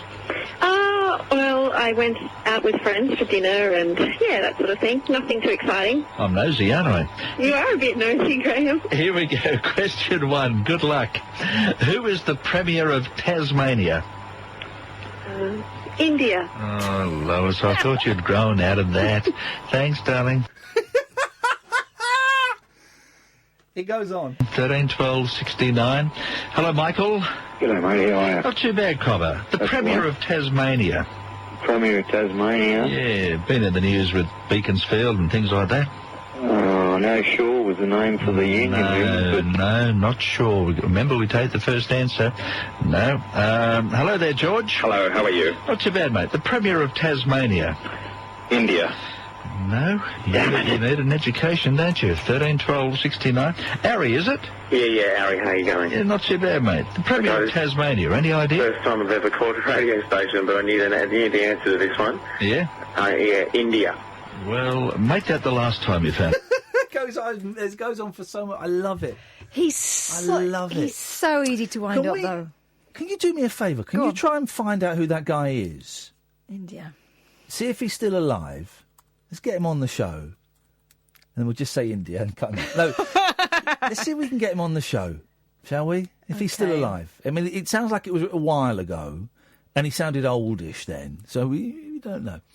0344 499 1000. Stephen, Jonathan, Alan, stay there. We'll come to you in a little bit, and we'll try and give someone a call in Hawaii and see how they are recovering after, nearly being nuked. I'm Iain Lee. This is the Late Night Alternative on Talk Radio. The radio show for people who know the best part of the day is the night. The Late Night Alternative with Iain Lee on Talk Radio. We'll get you talking.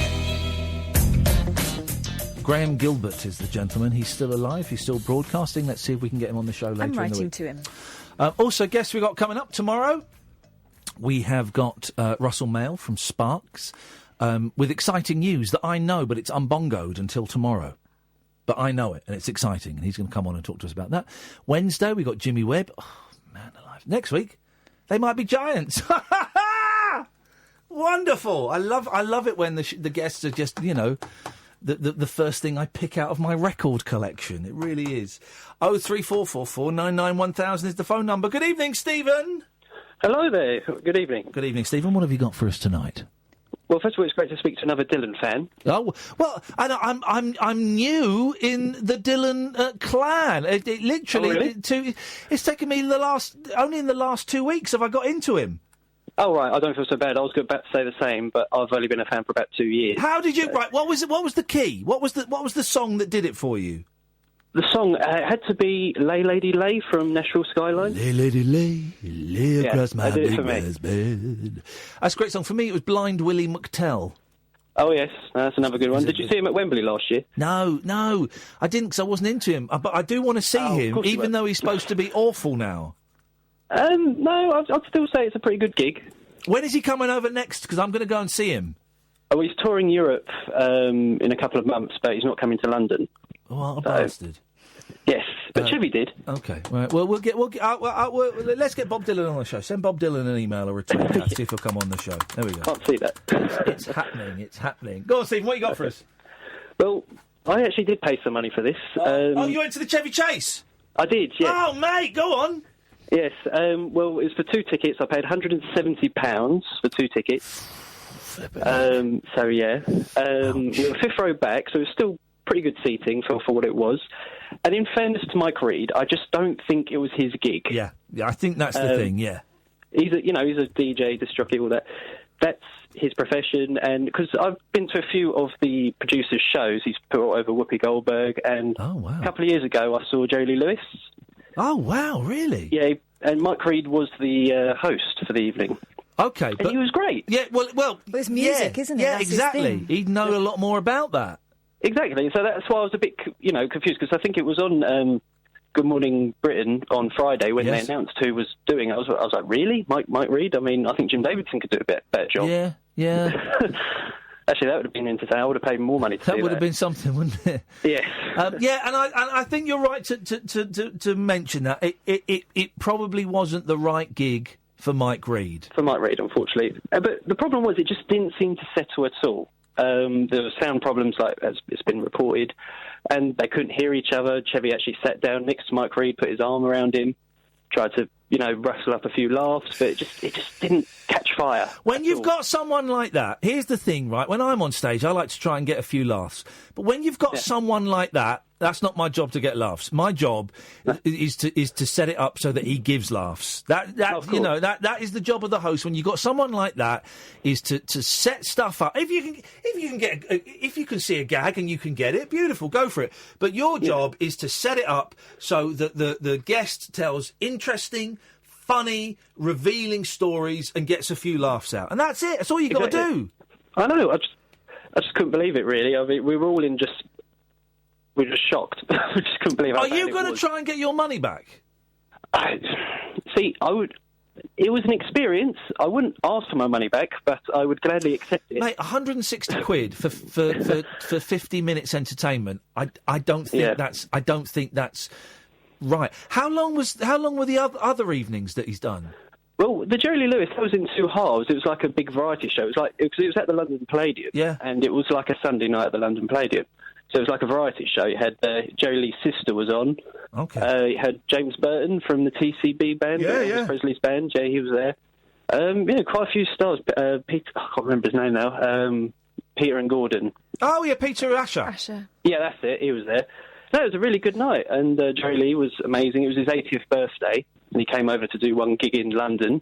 Wow. And it was superb. It was like a 2-hour show, and Whoopi Goldberg was on for an hour and a half. Yeah. So this promoter, I won't name and shame because I'm not like that. No, exactly. And this, we're really keen to highlight the fact that this, he's done some great shows. I remember the Stallone and the Schwarzenegger. Remember one of the people you saw, Roberto, went to the Schwarzenegger thing, and by all accounts, it was superb, absolutely superb. Yeah. And it's that thing of meeting. Well, it's that thing of you get to meet actual Hollywood legend. Of course, you pay a few quid for it, but because you're never going to do it again. No, of course not, and it's a real treat. And it's just a shame that it sounds like the ball was dropped on this one. Yes, I think most people buy tickets to these things. Because how often do you see these people at all? Yeah. They very rarely tour the UK at all. So, and I grew up on his films. I mean, I'm only 20, but I've grown up watching Chevy Chase films. Probably not the best thing as a 7-year-old to watch some of his stuff. Some of them are a little bit a bit risque. But he's a legend, and it was a pleasure to watch him. It's just a shame it went down that way. Stephen, I appreciate your call, mate. Thank you very much indeed. 0344 499 1000. Jonathan will come to you after this. I'm Iain Lee. This is the Late Night Alternative on Talk Radio. The Late Night Alternative with Iain Lee. Unfiltered night talk with the original king of unconventional conversation on Talk Radio. We have ways of making you talk. Cut the music. Hey, it's Paul Ross! Hey, it's Paul Ross! How you doing, fella? I had a bit of you last night. You sounded all right. You've been practising. Come in a little bit. Come in. I'm just telling off one of my listeners.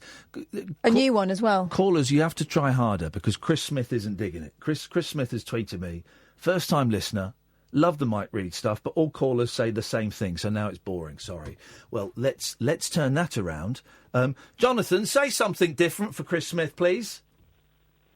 I want to talk about the Rainmaker, Kazuchika Okada. Now, Chris, literally no one has ever said those words before, let alone on this radio show this evening. So hold on to your hat, Chris. Come on, Chris, stick with us. Come on, Jonathan, this could win it round for Chris Smith. Go on.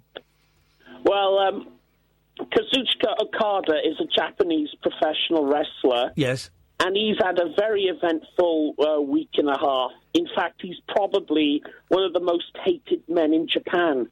Oh, really? And there is a lot of hated men in Japan. Well, first he incurred the wrath of Japanese wrestling fans by beating their hero Tetsuya Naito last week. And those who weren't outraged by that were outraged by his new ring attire. Yeah. Which was? He wore disco trousers during his match. Well, what are disco trousers? Pardon? What are disco trousers? It was very flares, all sorts. But yesterday he actually made the national news in Japan because it was revealed that he's currently dating a Japanese anime voiceover actress. WTF? And the otaku anime fans are in absolute outrage. Right.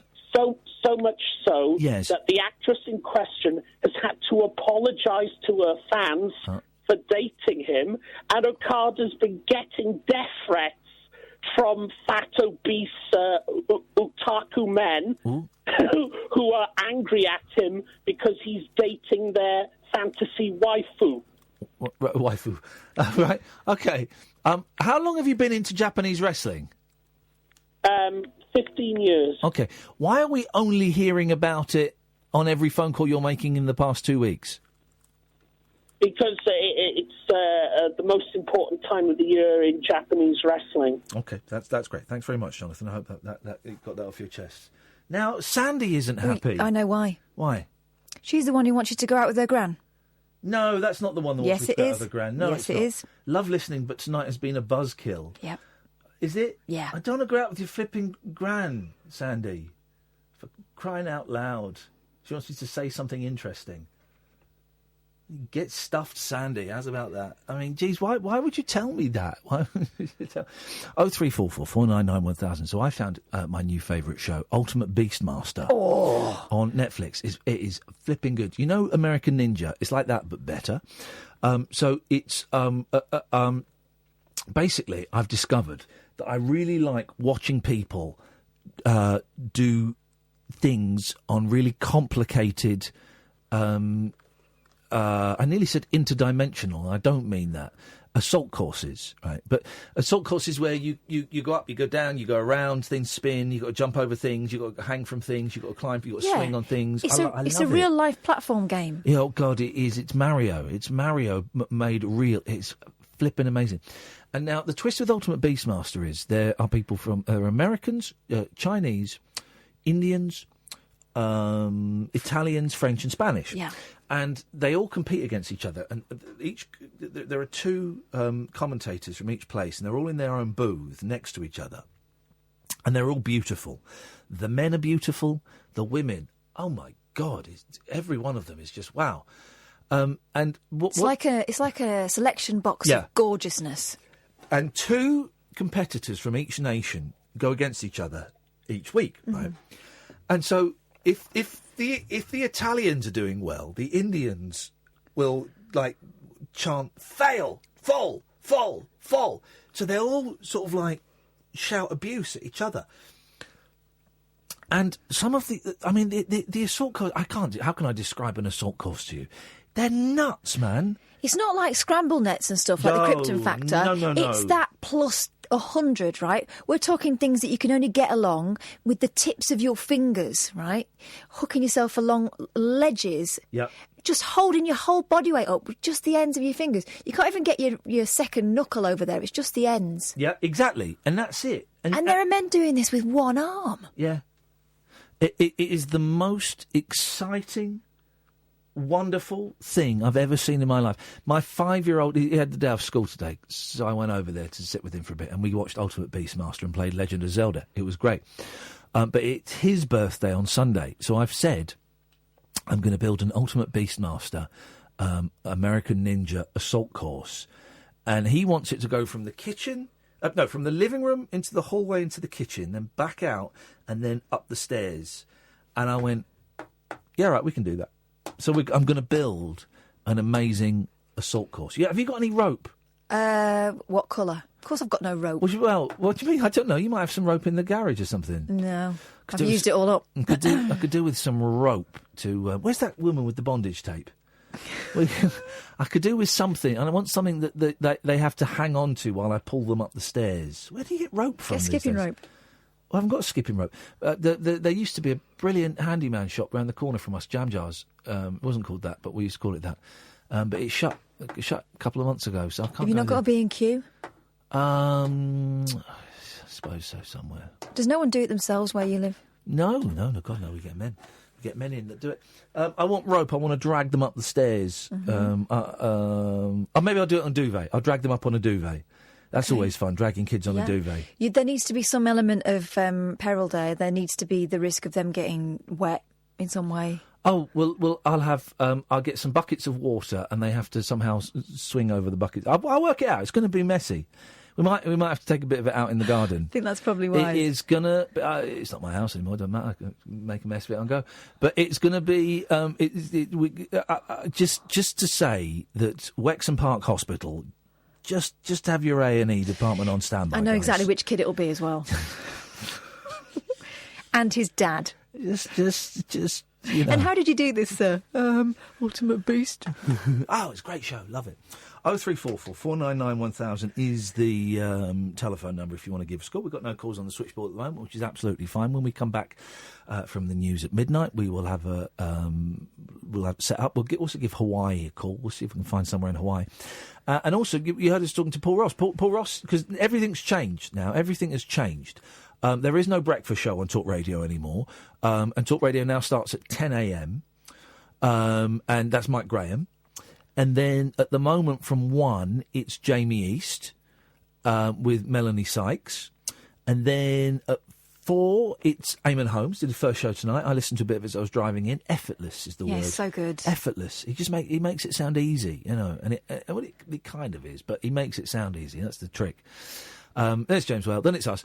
And then after us at 1 o'clock, there's no simulcast with those goons over at Talk Sport. We don't flick the switch and hand you over to the boy Latch or any of that nonsense. No. You got flipping Paul Ross. He reads books. He sometimes gets his name on the front of DVD covers. Paul Ross is on between 1 and 4. We'll get him in a bit because I heard a bit of it last night because I fell asleep listening to Howard Hughes. This is a great way to listen to late night radio. I was going to watch a film and in the end I listened to Bob Mills because they had Helen Leder on. Then I fell asleep listening to Howard Hughes, and then I woke up and it was Paul Ross, and I listened to a bit of that, and then I fell asleep again, and it was wonderful. And I tell you why, because I think late night and through the night radio, I think is so important. I think it's so important. Listen, we ain't going to get the biggest listener figures by any stretch of the imagination, and that's sort of not what it's about. Late night radio and through the night radio is for the lost, it's for the lonely, it's for the bewildered, it's for the night shift workers, it's for the drivers, it's for the single mums and single dads, it's for the people with newborns, it's for people who are insomniacs, it's for people who got cancer and it's for people on the fringes of society. And you never feel more like you're on the fringe than at 2:30, 3 o'clock in the morning. You know, there is no lonelier time. I think they've scientifically proven the loneliest time in the day is 3:30 in the morning. It's when most suicides happen. There's a jolly thought for you. So to have an engage... Is it pre-recording news? I've got a little bit of leeway, right? So to have a host who's on between 1 and 4, who is intelligent, who is sharp, who has lived... Paul Ross has lived many, many lives. And he's read books and has seen films and can talk the hind legs off of a million donkeys. I think it's so important and I think it's so exciting. And I saw a few people sniping on Facebook and Twitter, it's a demotion. Well, you could see going from breakfast to that as a demotion. I don't at all. I don't. There are no bad shifts on a radio station, certainly not on a national radio station. It's what you do with it, and I am genuinely thrilled. The only thing we've got to listen to when we drive home, right? These are the options we have. 6 Music sometimes play out good documentaries, like old documentaries, at 1 o'clock, but I've heard all the ones. Yeah. They're repeating themselves now. 4 Extra, likewise. 4 Extra at 4:30 or 1:30, but likewise I've heard those. The only thing coming close is Dotton on BBC London, who I like. I think he's a good bloke, and it's a decent listen. It can also be a little bit dry. Yeah, I tend to flick between him and LBC. Yeah. LBC more I can't listen just to as LBC, a like sometimes you can't resist picking a scab. I can't listen to LBC through the night. No disrespect, but it's just wallpaper. And so I'm excited that we've got Paul Ross doing a show between 1 and 4. It's the only shift I've never done, and I'd love to have a crack at it at some point. In fact, maybe we'll swap for a week. I don't know. I've never done it. I'd love to have a crack at it because I think you could do a lot with it. Anyway, what I'm saying is he's on at 1 o'clock. We'll get him in at some point in the next hour as well because I want to pick his brains and find out what he's up to. Also, we all know this is the best part of the day. Oh, yeah, exactly, man. Exactly. So if you'd normally switch off at 1 o'clock because it gets all a bit shouty, sporty, just stick around for another 20 minutes, half an hour, and see if you like it. Because I've just got a feeling that it will. You know, it won't be such a jarring contrast. Anyway, I'm banging on too much. 0344 499 1000. I'm Iain Lee. This is Talk Radio. The Late Night Alternative with Iain Lee on Talk Radio. We have ways of making you talk. My mouse is frozen. What's going on here? I mean, my computer's just about to play. Oh, what's flipping happened here? What's it done that for? Oh, blimey. That's annoying, isn't it? It's just about to play. I'm going to switch it off now. I've got to switch it off. There we go. Switching it back on again. Flipping heck, eh? Smooth. Huh? Smooth, isn't it? Hey, yeah. Well, we've missed that moment now. That moment's gone. Let's go to Gavin. Good evening, Gavin. Hello, Ian. How are you, man? I'm good, thank you, Gavin. What have you got for us tonight? Out of my box of tricks for you tonight, I have a question. Yep. Well, let's have it. What do you think, if there are any, are the similarities between tarot cards and a Ouija board? They're both used by hippy-dippy idiots who think that they possess some mystical powers when really they're just cards and a bit of wood. Yeah, do you dig that they were sort of both created in the sort of the turn of the century and have no... The same with runes, they have no sort of background as such in that kind of thing?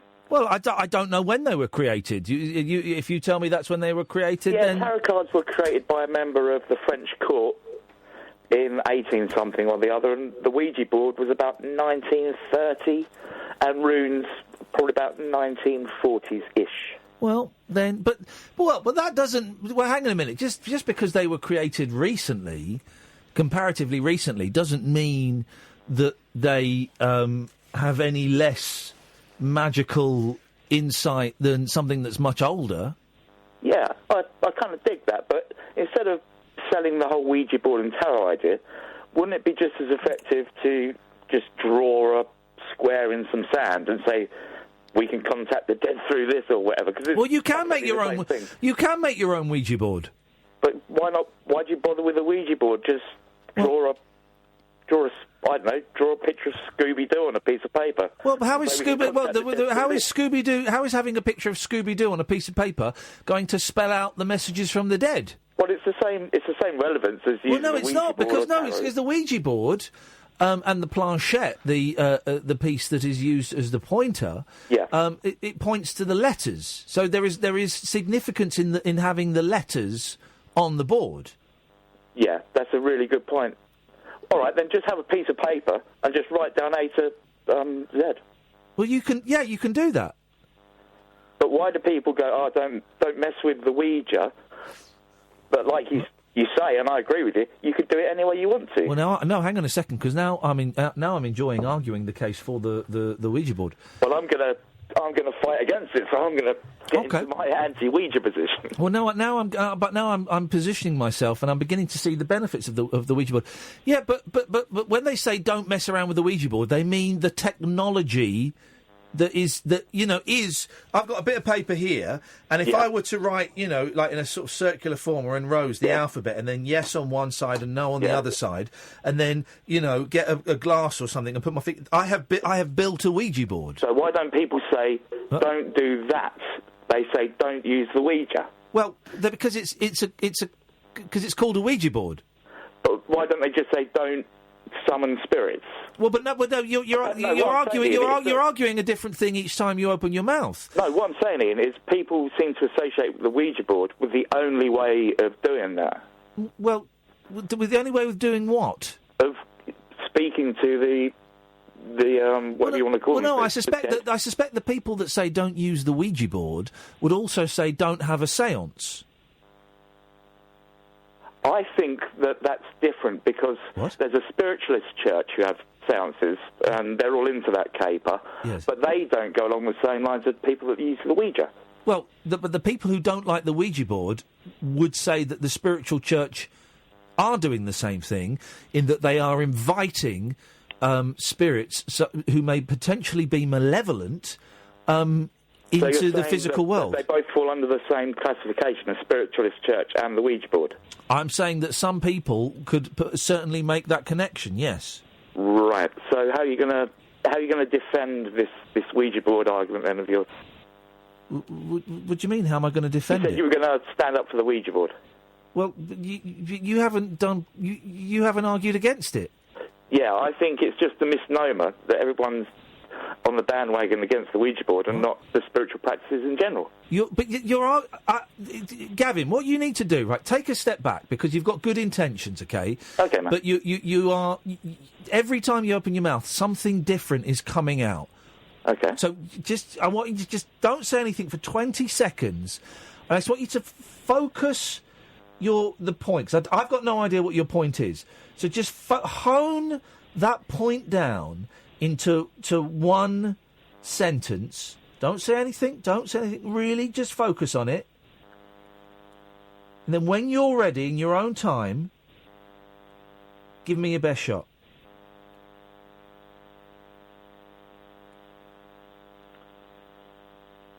Why do people have issues that they choose to lay upon the brand Ouija board that they don't associate with any other aspects of spirituality? God, that was all over the place.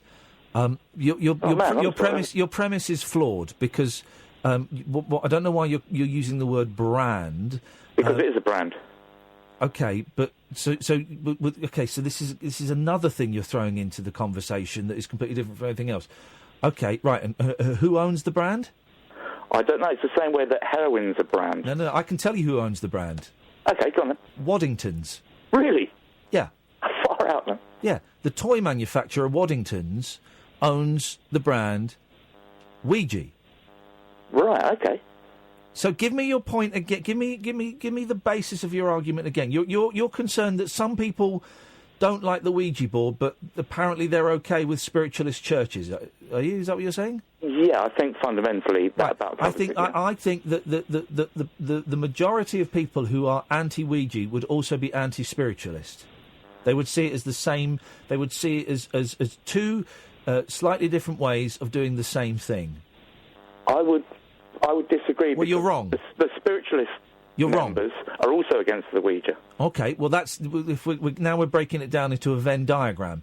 The spiritualist members are a tiny part of this Venn diagram.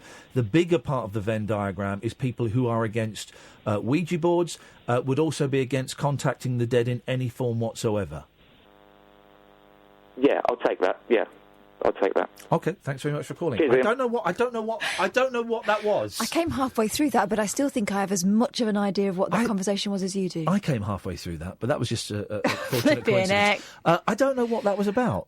Why don't we pronounce it's about 10 minutes, we'll never get back. Why don't we pronounce it we-are? Yeah, we are, because that's what it is. It's yes. Yes, yes. The yes board. Owned by Waddington's, who released it, keep releasing it as toys. I think if you go onto Amazon and type it in, it will come up under toys. Yeah. I had a Waddington's We Are board. My mum was one of those people who said you shouldn't mess with it because she'd done it as a child and they'd summoned up the Munich air disaster Manchester United side, apparently. It's a load of old rubbish. It's a load of old rubbish. Don't work. It's nothing, But I enjoyed the argument, kinda. Evening, David. Hi there, Ian. Hello, David. What you got for us? Well, basically, I wanted to call him. I was nervous, but my partner Stacey said I might as well because the question I've got is quite interesting. Oh yeah, no, go on. I saw this tweet. Go on. I like this. Yeah. So basically, there's a theory going round that's gaining traction with physicists and mathematicians, bringing them all together. Yep. That we live in a simulated reality. Just wondering what your opinion of that is. I have read that. Isn't who's the SpaceX guy? I can't think of his name. Musk. Elon Musk. Elon Musk. What you mean? Yeah. Elon Musk. I remember watching a talk he did about it. Elon Musk has I think, hasn't he offered like $1 million or $1 billion or something to anyone that can prove that we are living in a simulation? Is it anyone who can prove it, or anyone who can prove that we're not living in a simulation? I guess it's the same thing. Heads or tails, yeah. Now, what does that mean that we're living in a simulation? Does that mean that I am a sentient being that is plugged into a computer, or are you the sentient being plugged into a computer and everyone else is a simulation? Or are we all sentient beings plugged into a computer and we're living in a pod, and this studio and this microphone and the cameras and all of that stuff, that's all made up by a computer? No. Basically, you have to take the Matrix and then forget about it. Right. And what that SpaceX guy was saying, yes, it was all to do with probability, which is the reason why mathematicians have started to agree. Yeah. And basically what they're saying is, if you take it as, say, for instance, there's you got a naturally created universe and then naturally created humans. Yes. And then they eventually get to the situation where they can invent quantum computing, yes, which eventually creates pretty much infinite computing power. So they can create a simulation of a world. Maybe they do it so they can, see how history is and do little tests and stuff. And then eventually, within that simulated reality, they would eventually get to the point of quantum computers, and then they would make another simulated reality, which would mean eventually that would happen infinitely. So what they're saying, what's the probability of us being the very first natural humans, as in real humans, or an infinite amount of simulated humans? Now, the probability basically means that we must be, the chances is we're going to be one of the simulated ones. For us to be the original is, one as opposed to infinite is improbable. That's what he was saying. Okay, so... We are, but what does the simulation mean? Does that mean that I don't exist? No, I mean it's all relative. So you've got to imagine that this quantum computer would have to get to a point where it can compute everything. So everybody in it, everything in it would be artificial. But if we're an artificial intelligence within an artificial reality, we wouldn't know the difference. Everything would be exactly the same. It would be flawless because we're going to get to a point where the quantum computer is mimicking reality perfectly. What for, though? Sorry? What for? What do you mean, what for? Why? Well, right now, scientists, we've done it for years. People do simulations of everything because they want to know why life does this. They want to know why oceans. Don't do a hoity-toity face. He's right. You say, of course you do. Of course. You don't know. Are you nuts? Everyone's doing simulations on computers. Scientists. You never played a flight simulator? Yeah. Well, everyone's doing it. All right, fair enough. This Sorry. This is basics. Basic life. Sorry, I'm struggling with this because I'm feeling really, really bloated at the moment. I think I've got a big fart in me. Oh, God. I'm sorry, As long as David. it stays in you, then that's all right. I don't want to be chewing on it. No, just struggling a little bit. It's all right, though, because it'll be a simulated fart. The thing is, the simulation is too realistic. But then who would be running a simulation of me? Some weird... Yeah, it does make you horny person. Huh? It does make you think, like, the implications of, like God could be the original creator, but... The programmer. Yeah, the programmer kind of thing. But if we possibly could be at a simulated reality within infinite amount of simulated realities, then it's kind of gone out of control, isn't it? So he needs to be fired.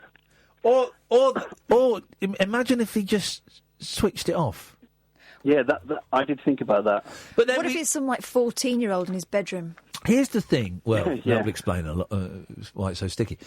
Here's the thing, right? If he switched it off, we would never die. And I've got to get my head around this, right? You know that film, David, where it's Jake Gyllenhaal and he he's on a train. Have you seen Source this? Code. Yeah. Source Code. Yeah. Right. And he keeps getting sent back. There's a bomb on the train, and the bomb keeps going off, and he keeps getting sent back 15 minutes before the bomb goes off, right? And he can't work out, and there are people talking to him in his head, and it turns out that he was on that train, and in real life he's blown up, and his body is it's just like an arm and a bit of torso and a brain, and they're kind of in his head, right? And they work out that if they switch off the life support machine that is keeping him alive, everything will slow down. I'm explaining this so badly because it's so complicated. The moment the plug is pulled, everything in his brain slows down so much. It's like that thing of going into... I'm now using a thing to illustrate a thing to illustrate a thing. If you go into a black hole, right, you get sucked into a black hole, Catherine. You get sucked into a black hole, boom, you get sucked into it instantly. If I'm watching you get sucked into a black hole, I never see you go into the black hole because you're moving so slowly. Do you understand? Yes. That's the theory of relativity. Thank you very much indeed. Thanks, Einstein. Have I got that right, David? Yeah, totally. Yeah, you see? Now we're playing with the big boys, huh? Now we're playing with the big boys. And it's the same, the theory of relativity is the same for Jake Gyllenhaal in Source Code. If they switch off the life support machine, he's sentient inside his brain, living in a world. And to the outside world, boom. So it's reversed slightly. So the outside world, he dies instantly. But in his head, he carries on living because that last moment goes on forever. Am I close, David? Yeah, I think it's close. I mean, it's left ambiguous because you can either take it two ways. You can say that they say, like, one, maybe he's moved into an alternate reality. Yep. And he carries on living through that other guy's, that is in, the body that is in his life. Yep. Or you can take it from the point of view that, you know, it's within his head, it's his imagination, or it's just his, you know, coping mechanism for dying kind of thing. By the way, the bloke who cut my hair today, Murray, is listening now. Hello, Murray. Murray, huh? Is this what you expected it to be like when I came in and talked about pigs' vaginas today? We're talking about we're all what are we talking about? They were all a simulation. That's it. Theoretical physics. Theoretical physics is exactly what we're talking about. David, you've blown my mind, but I've loved it. Call in again, won't you? Yeah, will do. Definitely. Thank you, mate. Cheers. Did we miss that last break, the quarter past break? We've missed it. Have we done it? We haven't done it. All right, fine. Well, this is all over the shop. I'm embarrassed because my barber. I won't grace him by calling him a hairdresser. It's one of these. It's a lovely job. He's done a very good job, actually. It's the first time. Giving the materials. One of those trendy salons where very sweary in there. Beer is being drunk. Drugs are probably being taken somewhere. No birds. No birds in there. No. And today they were playing some classic Marvin Gaye, I noticed, and some Smokey Robinson and some Frankie Valli. But normally it's like music with F-U, Get My D Up Your C. Wow. UMF, UW, UT, UB, all of that stuff. UT? Twat. You twatty shit, I'm gonna get my dick up your... Okay. It's all of that stuff. Wow. Really offensive, but it makes me feel so alive to be in there. Whereas in the ladies' version of that place, it's all mellow moods, isn't it? It's all panpipes and head massages. And do you know Murray's right? This is that place where I pay £200 a year and I can go in and get as many cuts as I want. Bet they didn't realise you were going to rinse it out quite as much as you have. Exactly, and I'm coming up for renewal soon, and I bet they're going to move. Do you know what other radio presenter gets their haircut there? I'll give you a clue. Boyzone once changed the lyrics to their song of Baby Can I Hold You Tonight to Foxy Can I Hold You Tonight. Samantha Fox? Dr. Fox. Foxy gets his haircut there. Ooh. Don't say. It's okay. It's a good presenter, Foxy. I like Foxy. No. He was not found guilty of anything. He was found innocent, in fact. So every man deserves a second chance. And a haircut. Yeah, and a decent haircut. And that is exactly what Murray is promising. 03, what a load of old rubbish. 0344 499 1000. This is Talk Radio. The Late Night Alternative with Iain Lee. On air and off the leash. On Talk Radio. We're not allowed to talk about the ads, but that bass on the Trade Boys adverts, oh man alive. That's a great bass. Some lovely bass. 0344 499 1000. Let's go. We've got loads of calls tonight. Let's go to Rich. Good evening, Rich.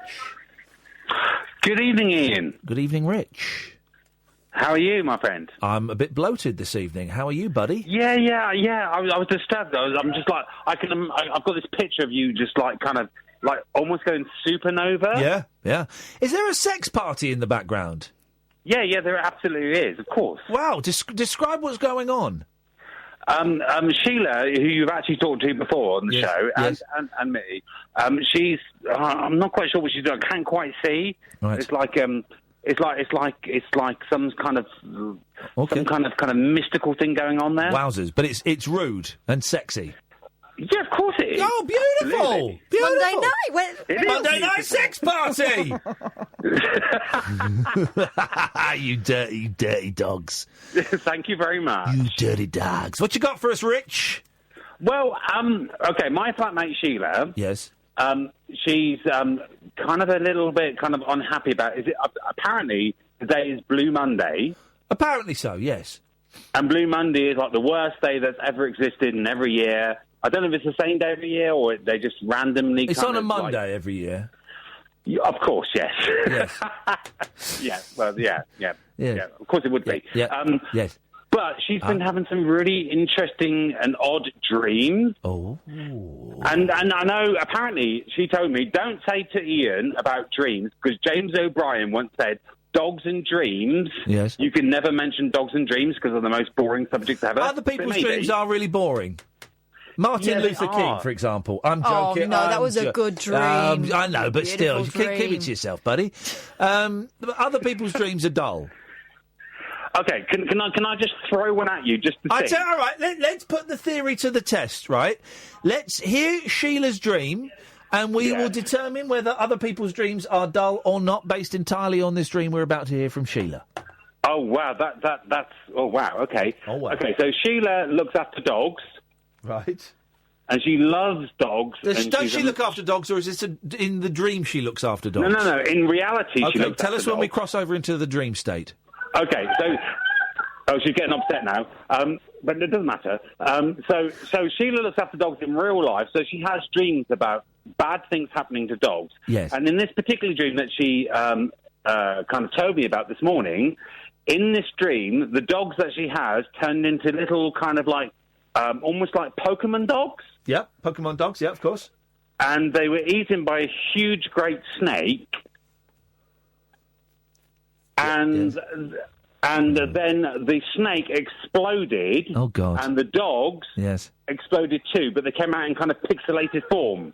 Okay. Like 8-bit Legend of Zelda, because I'm not even mentioning, which is the best game ever, by the way. Yep. All the Legends of Zelda. Well, the Elite on the BBC was the best game ever. But let's not get involved in that. Yes.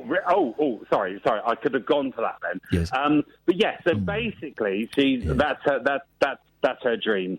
Dogs exploded. The owners were coming. They were on the phone to her, ringing her millions of times, going, "Oh, where's my dogs? Where's my dogs? They're little." Small, tiny, cute little animals. Well, you've proven the hypothesis that other people's dreams are dull. But here's the question we need to ask about Sheila. Is that her name? Yes. Why is she obsessed with penises? I don't know. Can I ask her? Yeah, please do. Sheila. Oh, she's just heard it. Why are you obsessed with penises? Peni. Penile. Clip up. Oh, she has no answer for that. She's looking really like flabbergasted. Can I put you on to Sheila? Please do. Please do. Sheila.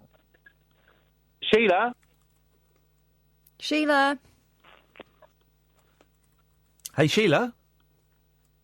Hi, Ian. Hey, Sheila, what's with the penis fixation? Hello? What's with the penis fixation? I don't understand that. What are you talking about? If a snake explodes in a dream, it don't take Freud himself to work out what that snake is. No, I don't like this. What I wanted to ask you, Ian, and I didn't want to ask this last time I phoned up. Yes. Because I phoned you just after you came out of the jungle, but I didn't want to make that a big deal. No. But I loved it. Unlike the people in the curry house last night who wouldn't leave me alone to the point where I had to get up early and leave. It doesn't matter. Richard and I loved it, and we watched you so much. Yes. We cried through lots of it. Oh. Because really adored it. But what I wanted to ask about you, I know you used to be a vegetarian. Yes, I did. Yes. How did you find eating all them things? Well, I've been eating meat for about 4 or 5 years now, about 4 years. Right. Um, So do you feel that it doesn't matter what it is that you eat? Don't care. Doesn't matter at all what it is. I will put it in my mouth and I will chew on it. But similar to what I'm getting from you, if I've interpreted this dream properly. Huh? Which dream? So, oh, about the dogs, yeah. Yeah, and the snake. Oh, it's awful. The snake they turned into Tamagotchis, and then the snake ate them. Yeah, but you know what the snake is? No. But the snake represents a penis. That's terrible. What's your dream? I'm going to put you back to Richard now because that's offensive. Oh, I don't know what actually happened there. I interpreted her dream. I interpreted her I don't dream. really think she thought you were offensive at all. That sounds quite offended. What? I don't want to talk about challenges. Okay, Sheila wants to say that all we've done all day is watch rubbish ode programmes on Challenge TV. Okay. Right. Like and drink. Yes, because we don't work on Mondays. We have a slightly. Well, do you work Tuesdays? Yes. Well, we'll go to bed then. No, because I work for myself. I'm an artist, so. Or you could do it once. In fact, the drunker the better in that line of work, right? Well, go. Yeah. Honestly, if you see my paintings, you'd absolutely 100% believe that. Okay. I'm going to cut you off now, and I suggest you both go to therapy. Yeah, we've been there before. Okay. What a strange couple. 0344 499 1000. This is Talk Radio. Unmissable late night radio with the original king of unconventional conversation. Make contact with Iain Lee. The Late Night Alternative with Iain Lee on Talk Radio. Evening, Sandy. Hello. Hello, Sandy. What you got for us? Loads of people have been telling me to ring up and ask why you blocked me on Twitter. Oh, because you were being a pain in the arse. No, I wasn't. I was just voicing my opinion because. Yeah, but I thought it was rude. I thought it was rude, so I blocked you. I've made a decision, right? If I see stuff that I don't like, right, I'm just going to block it. Because why? Think it was rude though. Well, I did think it was rude. I just think it was like constructive criticism. No, it wasn't. What did you say? You said it was boring or something, didn't you? No, yeah, I said it was a buzzkill because everyone was talking about the same thing. No, you said it was boring. So I blocked you. Why would I want that? Why would I want to see that while I'm in the middle of doing a live show? Because wouldn't you want to know what people think about your show? I would. No, not really. Not like that. No. Surprisingly, someone saying this is a buzzkill is not constructive criticism. It's criticism. It's constructive though. No. Where is the constructive part in this is a buzzkill? No, I commented on that and I said talk about something more interesting. Right. That's not constructive criticism. It's just rude. It's just rude. Oh, I don't think it is. Well, okay. Well, then we disagree, but it's my right to consider it rude and to block it, and that's fine. I just feel like someone who's like voicing their opinion, like as a job. Thanks very much for calling. Let's go to Kevin. Good evening, Kevin. Hey, how you doing? I'm all right, thanks, Kevin. What you got for us?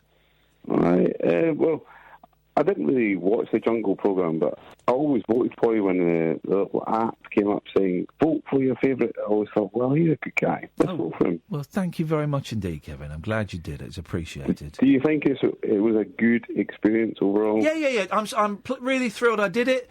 I'm sort of adjusting my head to what it was. But, yeah, no, it was one of the most intense experiences I've ever had. Oh, well.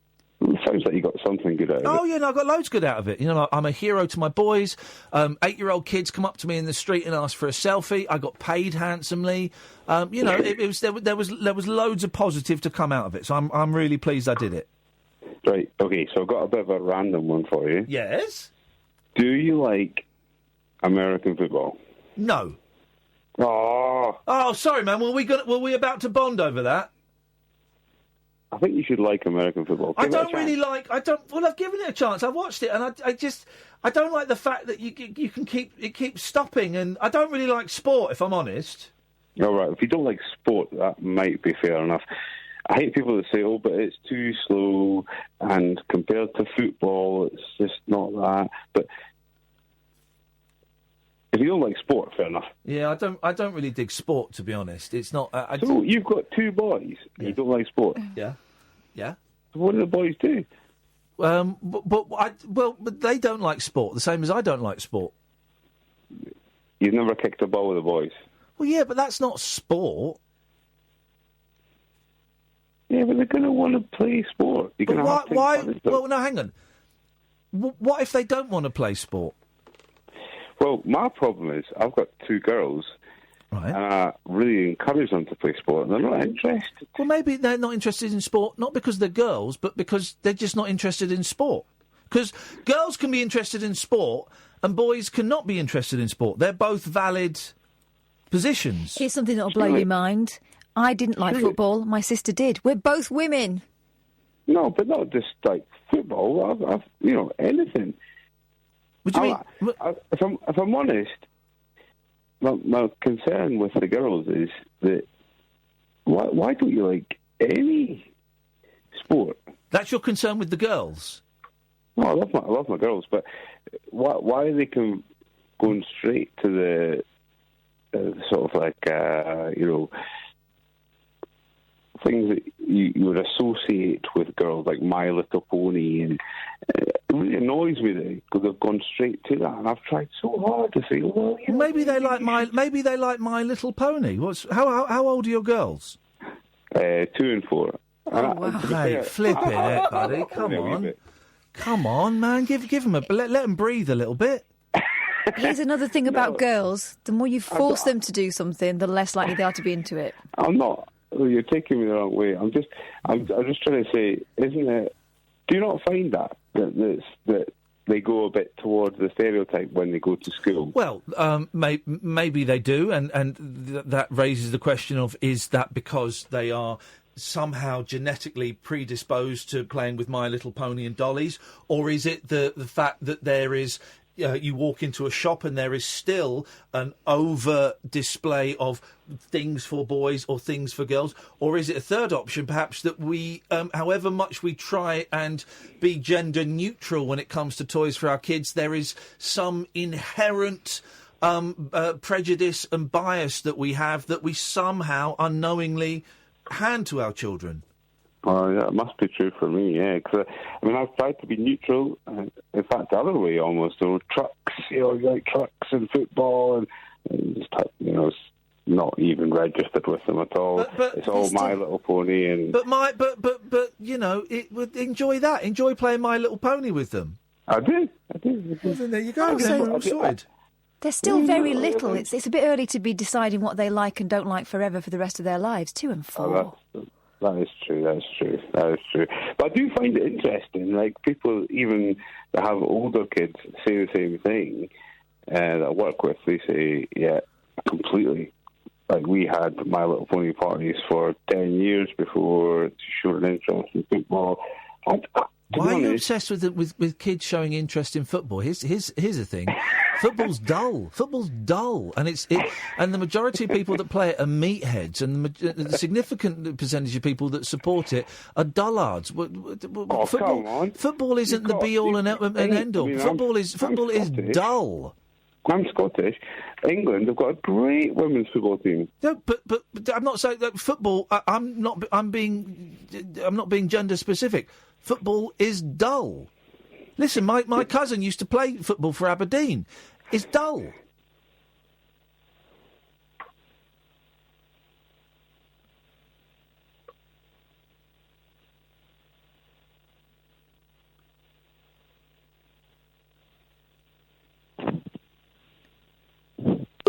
He's gone.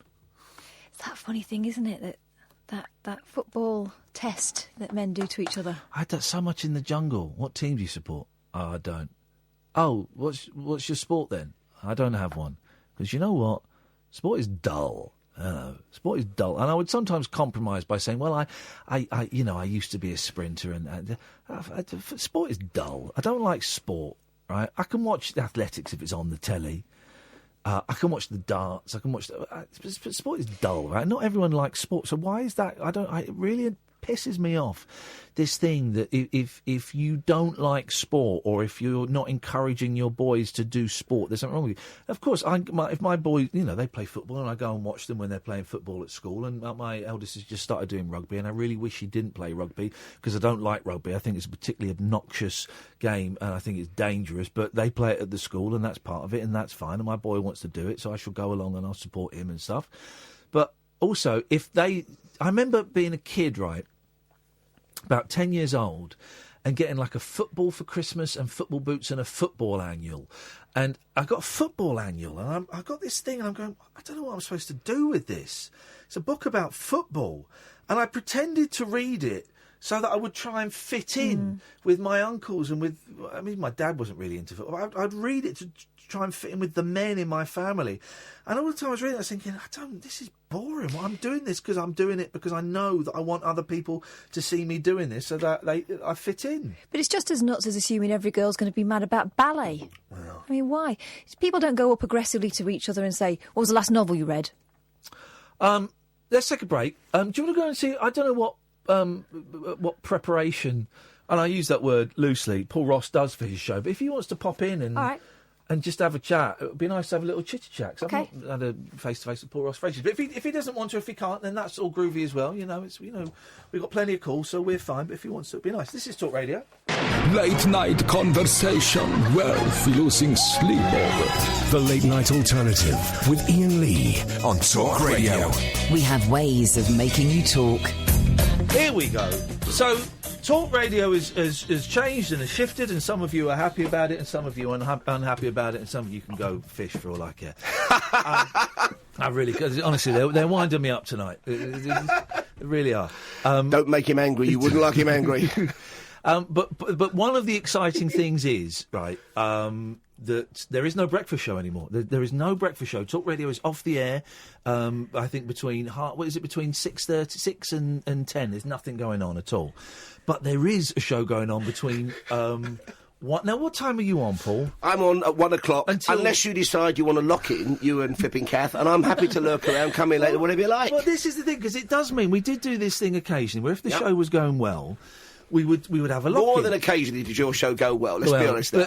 And also, if we could be bothered, we'd stay in, and sometimes we stayed a couple of hours later. But I'm quite happy to make this kind of handover 1 o'clock. It can be fluid. If you want to come in earlier, if we want to go, if you want to, we can make it work as well. But so you're on 1 till 5. Then James Max takes over. He's a great guy. Yeah, Max Factor. Yeah. And then it's She Who Must Be Obeyed, Julia Heartless Bruiser.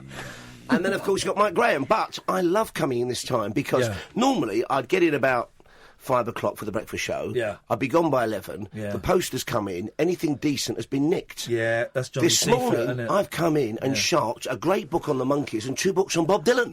Just left on the side. They're in my bag. I tell you what, I'm loving it. Oh, it's all gravy. I'm up on the deal. You're from the old school radio and TV when you could do that, when you could run competitions and then get your mate to phone up and win the competition, and then you bagged all the goodies and stuff. When I went to the dark side, LBC, we used to get 5 box sets in. We'd give away 3. Yeah. I'd be straight down the old Rare Record and Tape Exchange, Notting Hill, West London, knocking them out. Of course, and you can't... The kids always need shoes. You can't... You're not allowed to do that anymore. Do you remember there used to be... This was sort of a bit before my time, but I caught the tail end of it, is the producer would, if you had you're giving away like box set of DVDs, and or videos as they were then, and people would phone up, and someone would phone up, and if they go, yeah, I've got the answer is 37, they go, I'm sorry, no, it's not you. Next caller, yeah, I've got the answer, no, sorry, I'm afraid you've not. Yeah, I've got the answer, it's 37. Yes, you've won. And they would pick the most excitable person because they wanted someone bubbly on the radio. Sound grateful, for goodness sake. Yeah, exactly. All of that. So what is your... Because I heard a bit of your show last night because I fell asleep listening to Howard Hughes. As we all do. Oh, that's some show, isn't it? He's a great man. Have you ever heard him go full-on Scouser? You know he's a Liverpudlian. No, I've never heard him do not it. Not that he ever loses his temper, but every now and again and he'll go, yeah, I whack. And it's like Scylla's brother, reincarnated. I mean, that's his real voice, but he's a marvellous voice. I love his show, though, because I love all that. I love UFOs and all that nonsense. Yeah. You know, conspiracy theories, we didn't get to the moon. Mate, it's flipping brilliant, isn't it? But then, so I fell asleep during that, and then I woke up and I heard you, and I listened to you for about 10, 15 minutes, and then I kind of dozed off again. The thing is, I mean, we didn't really know for definite till Friday. We were doing it from yesterday. Oh, did you know? So it's kind of fluid. That's fine. It's taking shape. But I'm the oldest man in this building. I mean, I've got underpants older than flipping Kath. Yep. So I'm wearing them now. Yep. You know, I've got brogues older than her. But yesterday, I got to say 9 words I've never said in my entire journalistic broadcasting radio career. Wowzers, go on. Because of the time difference, I said, we can now cross live to Papua New Guinea. There we go. Now, you don't always get to say that, There do you? you go. I mean, that's a bonus for everybody. That was all right, wasn't it? So what are you going to do on the show? Do you know yet? Are you Basically, we're talking about the news and what's going to be in the news and kind of building up to breakfast, but also, you know the way it works. I mean, radio for people, I'm sure your listeners are very erudite and articulate and kind of literate when it comes to radio production. Well. Because they've carried Kath for years, and with all respect, and they know about the pie chart. So the top of the hour is going to be newsier. Yeah. And we can cross live to America. With the time difference, we're going to Australia today. Yeah. Once again, we're going to touch base with the Philippines because of volcanic eruptions there. But later on, we're going to get, shall we say, you know, slightly kind of cheese slipping off the cracker. There we go. We hope. So Beautiful. today. Because on this day, Yeah. I could say 80 years ago today, Yeah. jazz music came of age because Benny Goodman, white clarinetist, he used Yeah. to call his clarinet the licorice stick, played his first concert at Carnegie Hall. So I'm going Wow. to do 10 things you never knew Wow. about jazz. Including the fact it was originally called Jazz. The very first jazz record was Jazz. it was, wasn't it? And it was a Livery Stable Blues. You're going to hear it. It was recorded in 1917 on the show. Do you know what? Because I don't like jazz. But you kind of jazz on your show. Well, no, exactly. You're a jazz broadcaster. No, exactly. I think I'm going to get into it because in the last 2 weeks, I've got into Dylan. After years of hating Dylan and thinking... They're not your books, Nick, are they? Yeah, they are. You'll give them back, you tight git. But after years of hating Dylan, but really trying, I keep going back to him, and I've cracked it. And I get it now, and I think he's brilliant. The words, the wordplay, I think he's brilliant. So I'm probably going to end up getting into jazz at some point. Well, Graham Marcus, the great writer who Yeah. wrote Mystery Train, once said that the Beatles and Elvis gave rock and roll a sound, but Dylan gave it something to say. And while some of his stuff is pretentious, the man who wrote The Ghost of Electricity howled in the bones of her face. Wow. We've all dated that girl, sister. Haven't we? We've all woken up beside her. The Ghost of Electricity howled in the bones of her face, these visions of Johanna. He has these great lines.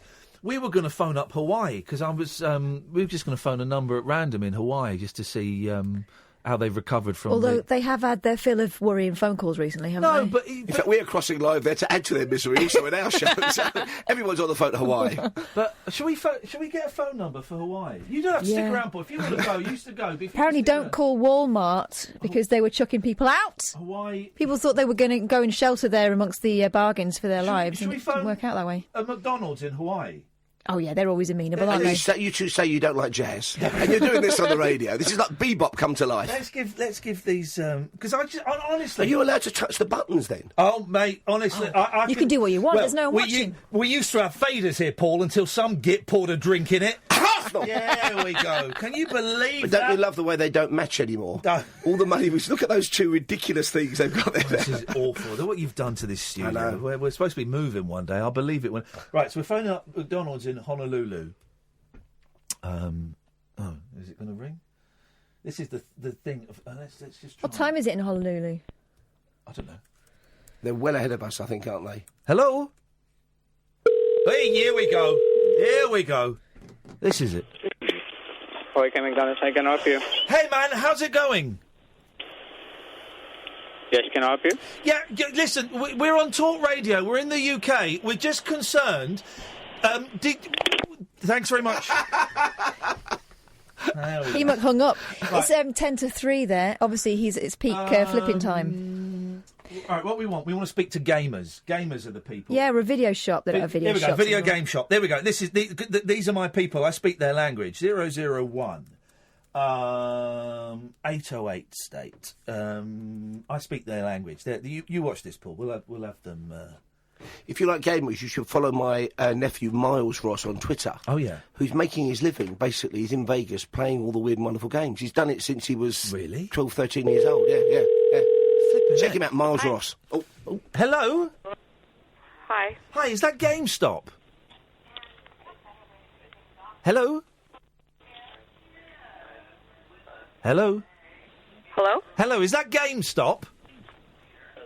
Yes. Yes, hello. My name is Iain Lee. I'm a gamer. a gamer, calling from the United Kingdom on Talk Radio. We're on Talk Radio now.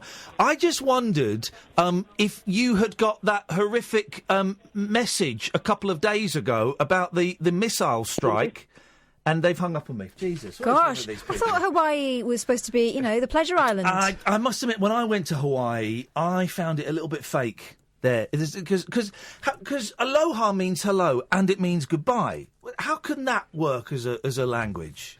Well, don't they put that floral thing around your neck called a lei? And there's an old Dean Martin game. Yeah, I turned up there.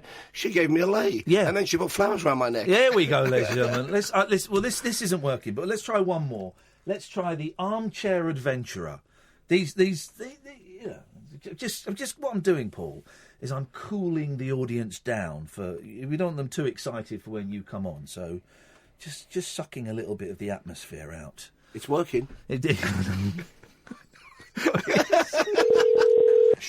we go.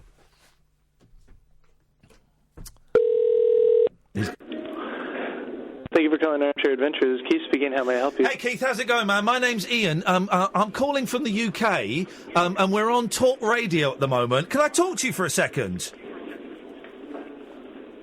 I'm sort of working.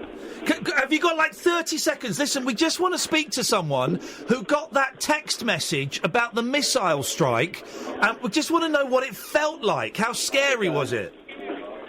You get escaped. No, it was pretty scary. Did it all seem genuine to you? Well, I said this is not a drill, so it seemed pretty genuine. Yeah. How long did it go on for before you realised that it was just a terrible mistake? Yeah, your side. About 20 minutes.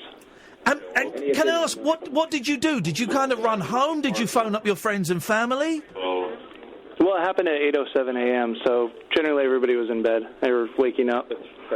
Everyone was in bed at 8:07? Wow. We're waking up, having okay. breakfast, that sort of stuff. And it must have been terrifying. We have a trader in bed. It was a little scary, yeah. Wow, you all sound so cool. But everything's back to normal, and Hawaii is wonderful and beautiful, and you're all relaxed, and you're all enjoying video games. Board games, but yeah. Oh, board games! Hey, man, what's the number one board game in Hawaii at the moment? Number one? Yeah. I don't know. Probably Scythe, I guess. Okay, not Risk. That would be appropriate. No. Hey, listen, Keith, you've been a really good sport, man. Thanks for talking to us. I'm sorry, what? Yeah, thanks. Listen, thanks for talking to us. I appreciate your time. Okay. There we go. Thanks very much indeed. I think you meant to say paddle your canoe home safely. Yeah, that's what you're supposed to say. How could he not know what the number one board game is if he works in a board game shop? I think everybody from those phone calls on Hawaii works for the CIA. I think so. They're all like Jack Reacher. Because he said, I was a little concerned. Well, a little concerned. You're told you're going to be obliterated for 20 minutes. I was fine. This is not a drill. Yeah. Everyone there was very calm about it. They're over it, aren't they? They're totally over it. They found their inner Zen place. What they should do now is, just for a laugh, is they should bomb Hawaii, but not tell them. That would just keep them on their toes, wouldn't it? You've gone dark. Oh. I mean, seriously. This is what happens. This is what happens. Oh, dear. It's gone very dark. I was warned about this, Kath. John, you're through to happy place. Myself and Paul. Are you going? You're off. You go if you can go. I've got my glasses off. I'm in here in a minute. Look at the state of the place. I know, we'll tidy it up, don't worry. John, what would you like to say? Do you want me to pretend I'm from Hawaii? And yes. We can do that again. Yeah, go on then. Okay, ask me the question. Hey, we've got John from Hawaii. John, what was it like when you got that message about you all going to be nuked? It was unbelievable. I went straight out through the window, first floor, bombed it out the window, hit the deck, crouched down. Everyone was crouching in the street, screaming. Bombed it out the window. Wild. That's an unfortunate choice of words. Hey, listen, he's been through trauma, Paul. He's been through trauma. It's giving him a northern accent. They were crouching in the streets over there in Waikiki. He's from Macclesfield, Hawaii.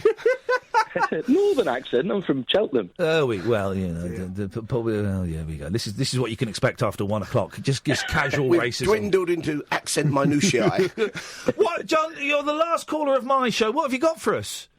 Well, I wanted to call about why. I wanted to know if either of you knew why books come out when they first come out in hardback only.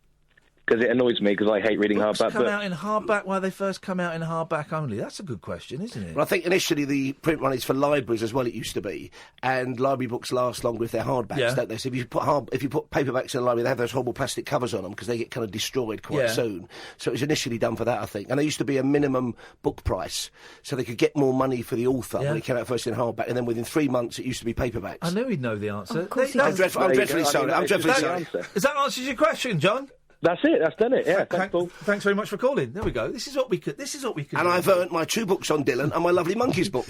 That's not a book. That's a Monkeys box set. Oh, is it? Yeah. It's the second album. More of the Monkeys triple CD box set. Ooh. Yeah. The second album I ever bought with Milk Round money, Sergio Oldham, was Pisces, Aquarius, Capricorn, Jones. What a record! I bought Sgt. Pepper's first on the same day, and I still love things like Star Collector. Yeah. Words is on that, and also the sublime Pleasant Valley Sunday. Pleasant Valley Sunday. What am I doing hanging round? For me, it's the one. Nesmith's on that voice train on and gone. On that train to San Antonio. I was listening to that 2 days ago. And I've had a really long email from Mike Nesmith today. A really long, detailed email because he's touring in the States. I've got this tiny little. Doesn't he fall out with the remaining live ones every now and again? No, they stole his bobble hat or something back in the day. I think he fell out with Davy Jones, and then once Davy Jones died, he kind of went back into the Monkees. It was a bit weird, but he's doing a tour, and I'm recording it. I'm releasing it on my record label. Wow! Isn't it Because one of the great world? voices though of all time is Mickey Dolenz. Oh man, that metallic tone he's got to his voice. It's a wonderful white soul voice, and he's in his 70s now, and he's still almost as good as when he was 20. Well, my youngest brother Adam was directed by him as an extra in Metal Mickey. Oh, when he was don't over drop here, that in the last 30 seconds. When he was over here directing just over the road from London Weekend Television. Yeah. Oh, what? On that bombshell. You see, this is why you. Let's call my show alternate title. There we go. You see, Paul. It's a thrill, man. Honestly, I'm really looking forward to listening to you on the way home. Paul Ross is up next. You carry on calling him 0344 499 1000. Thank you, Catherine. Thank you, Sam. We'll be back tonight at 10. Ta-ta.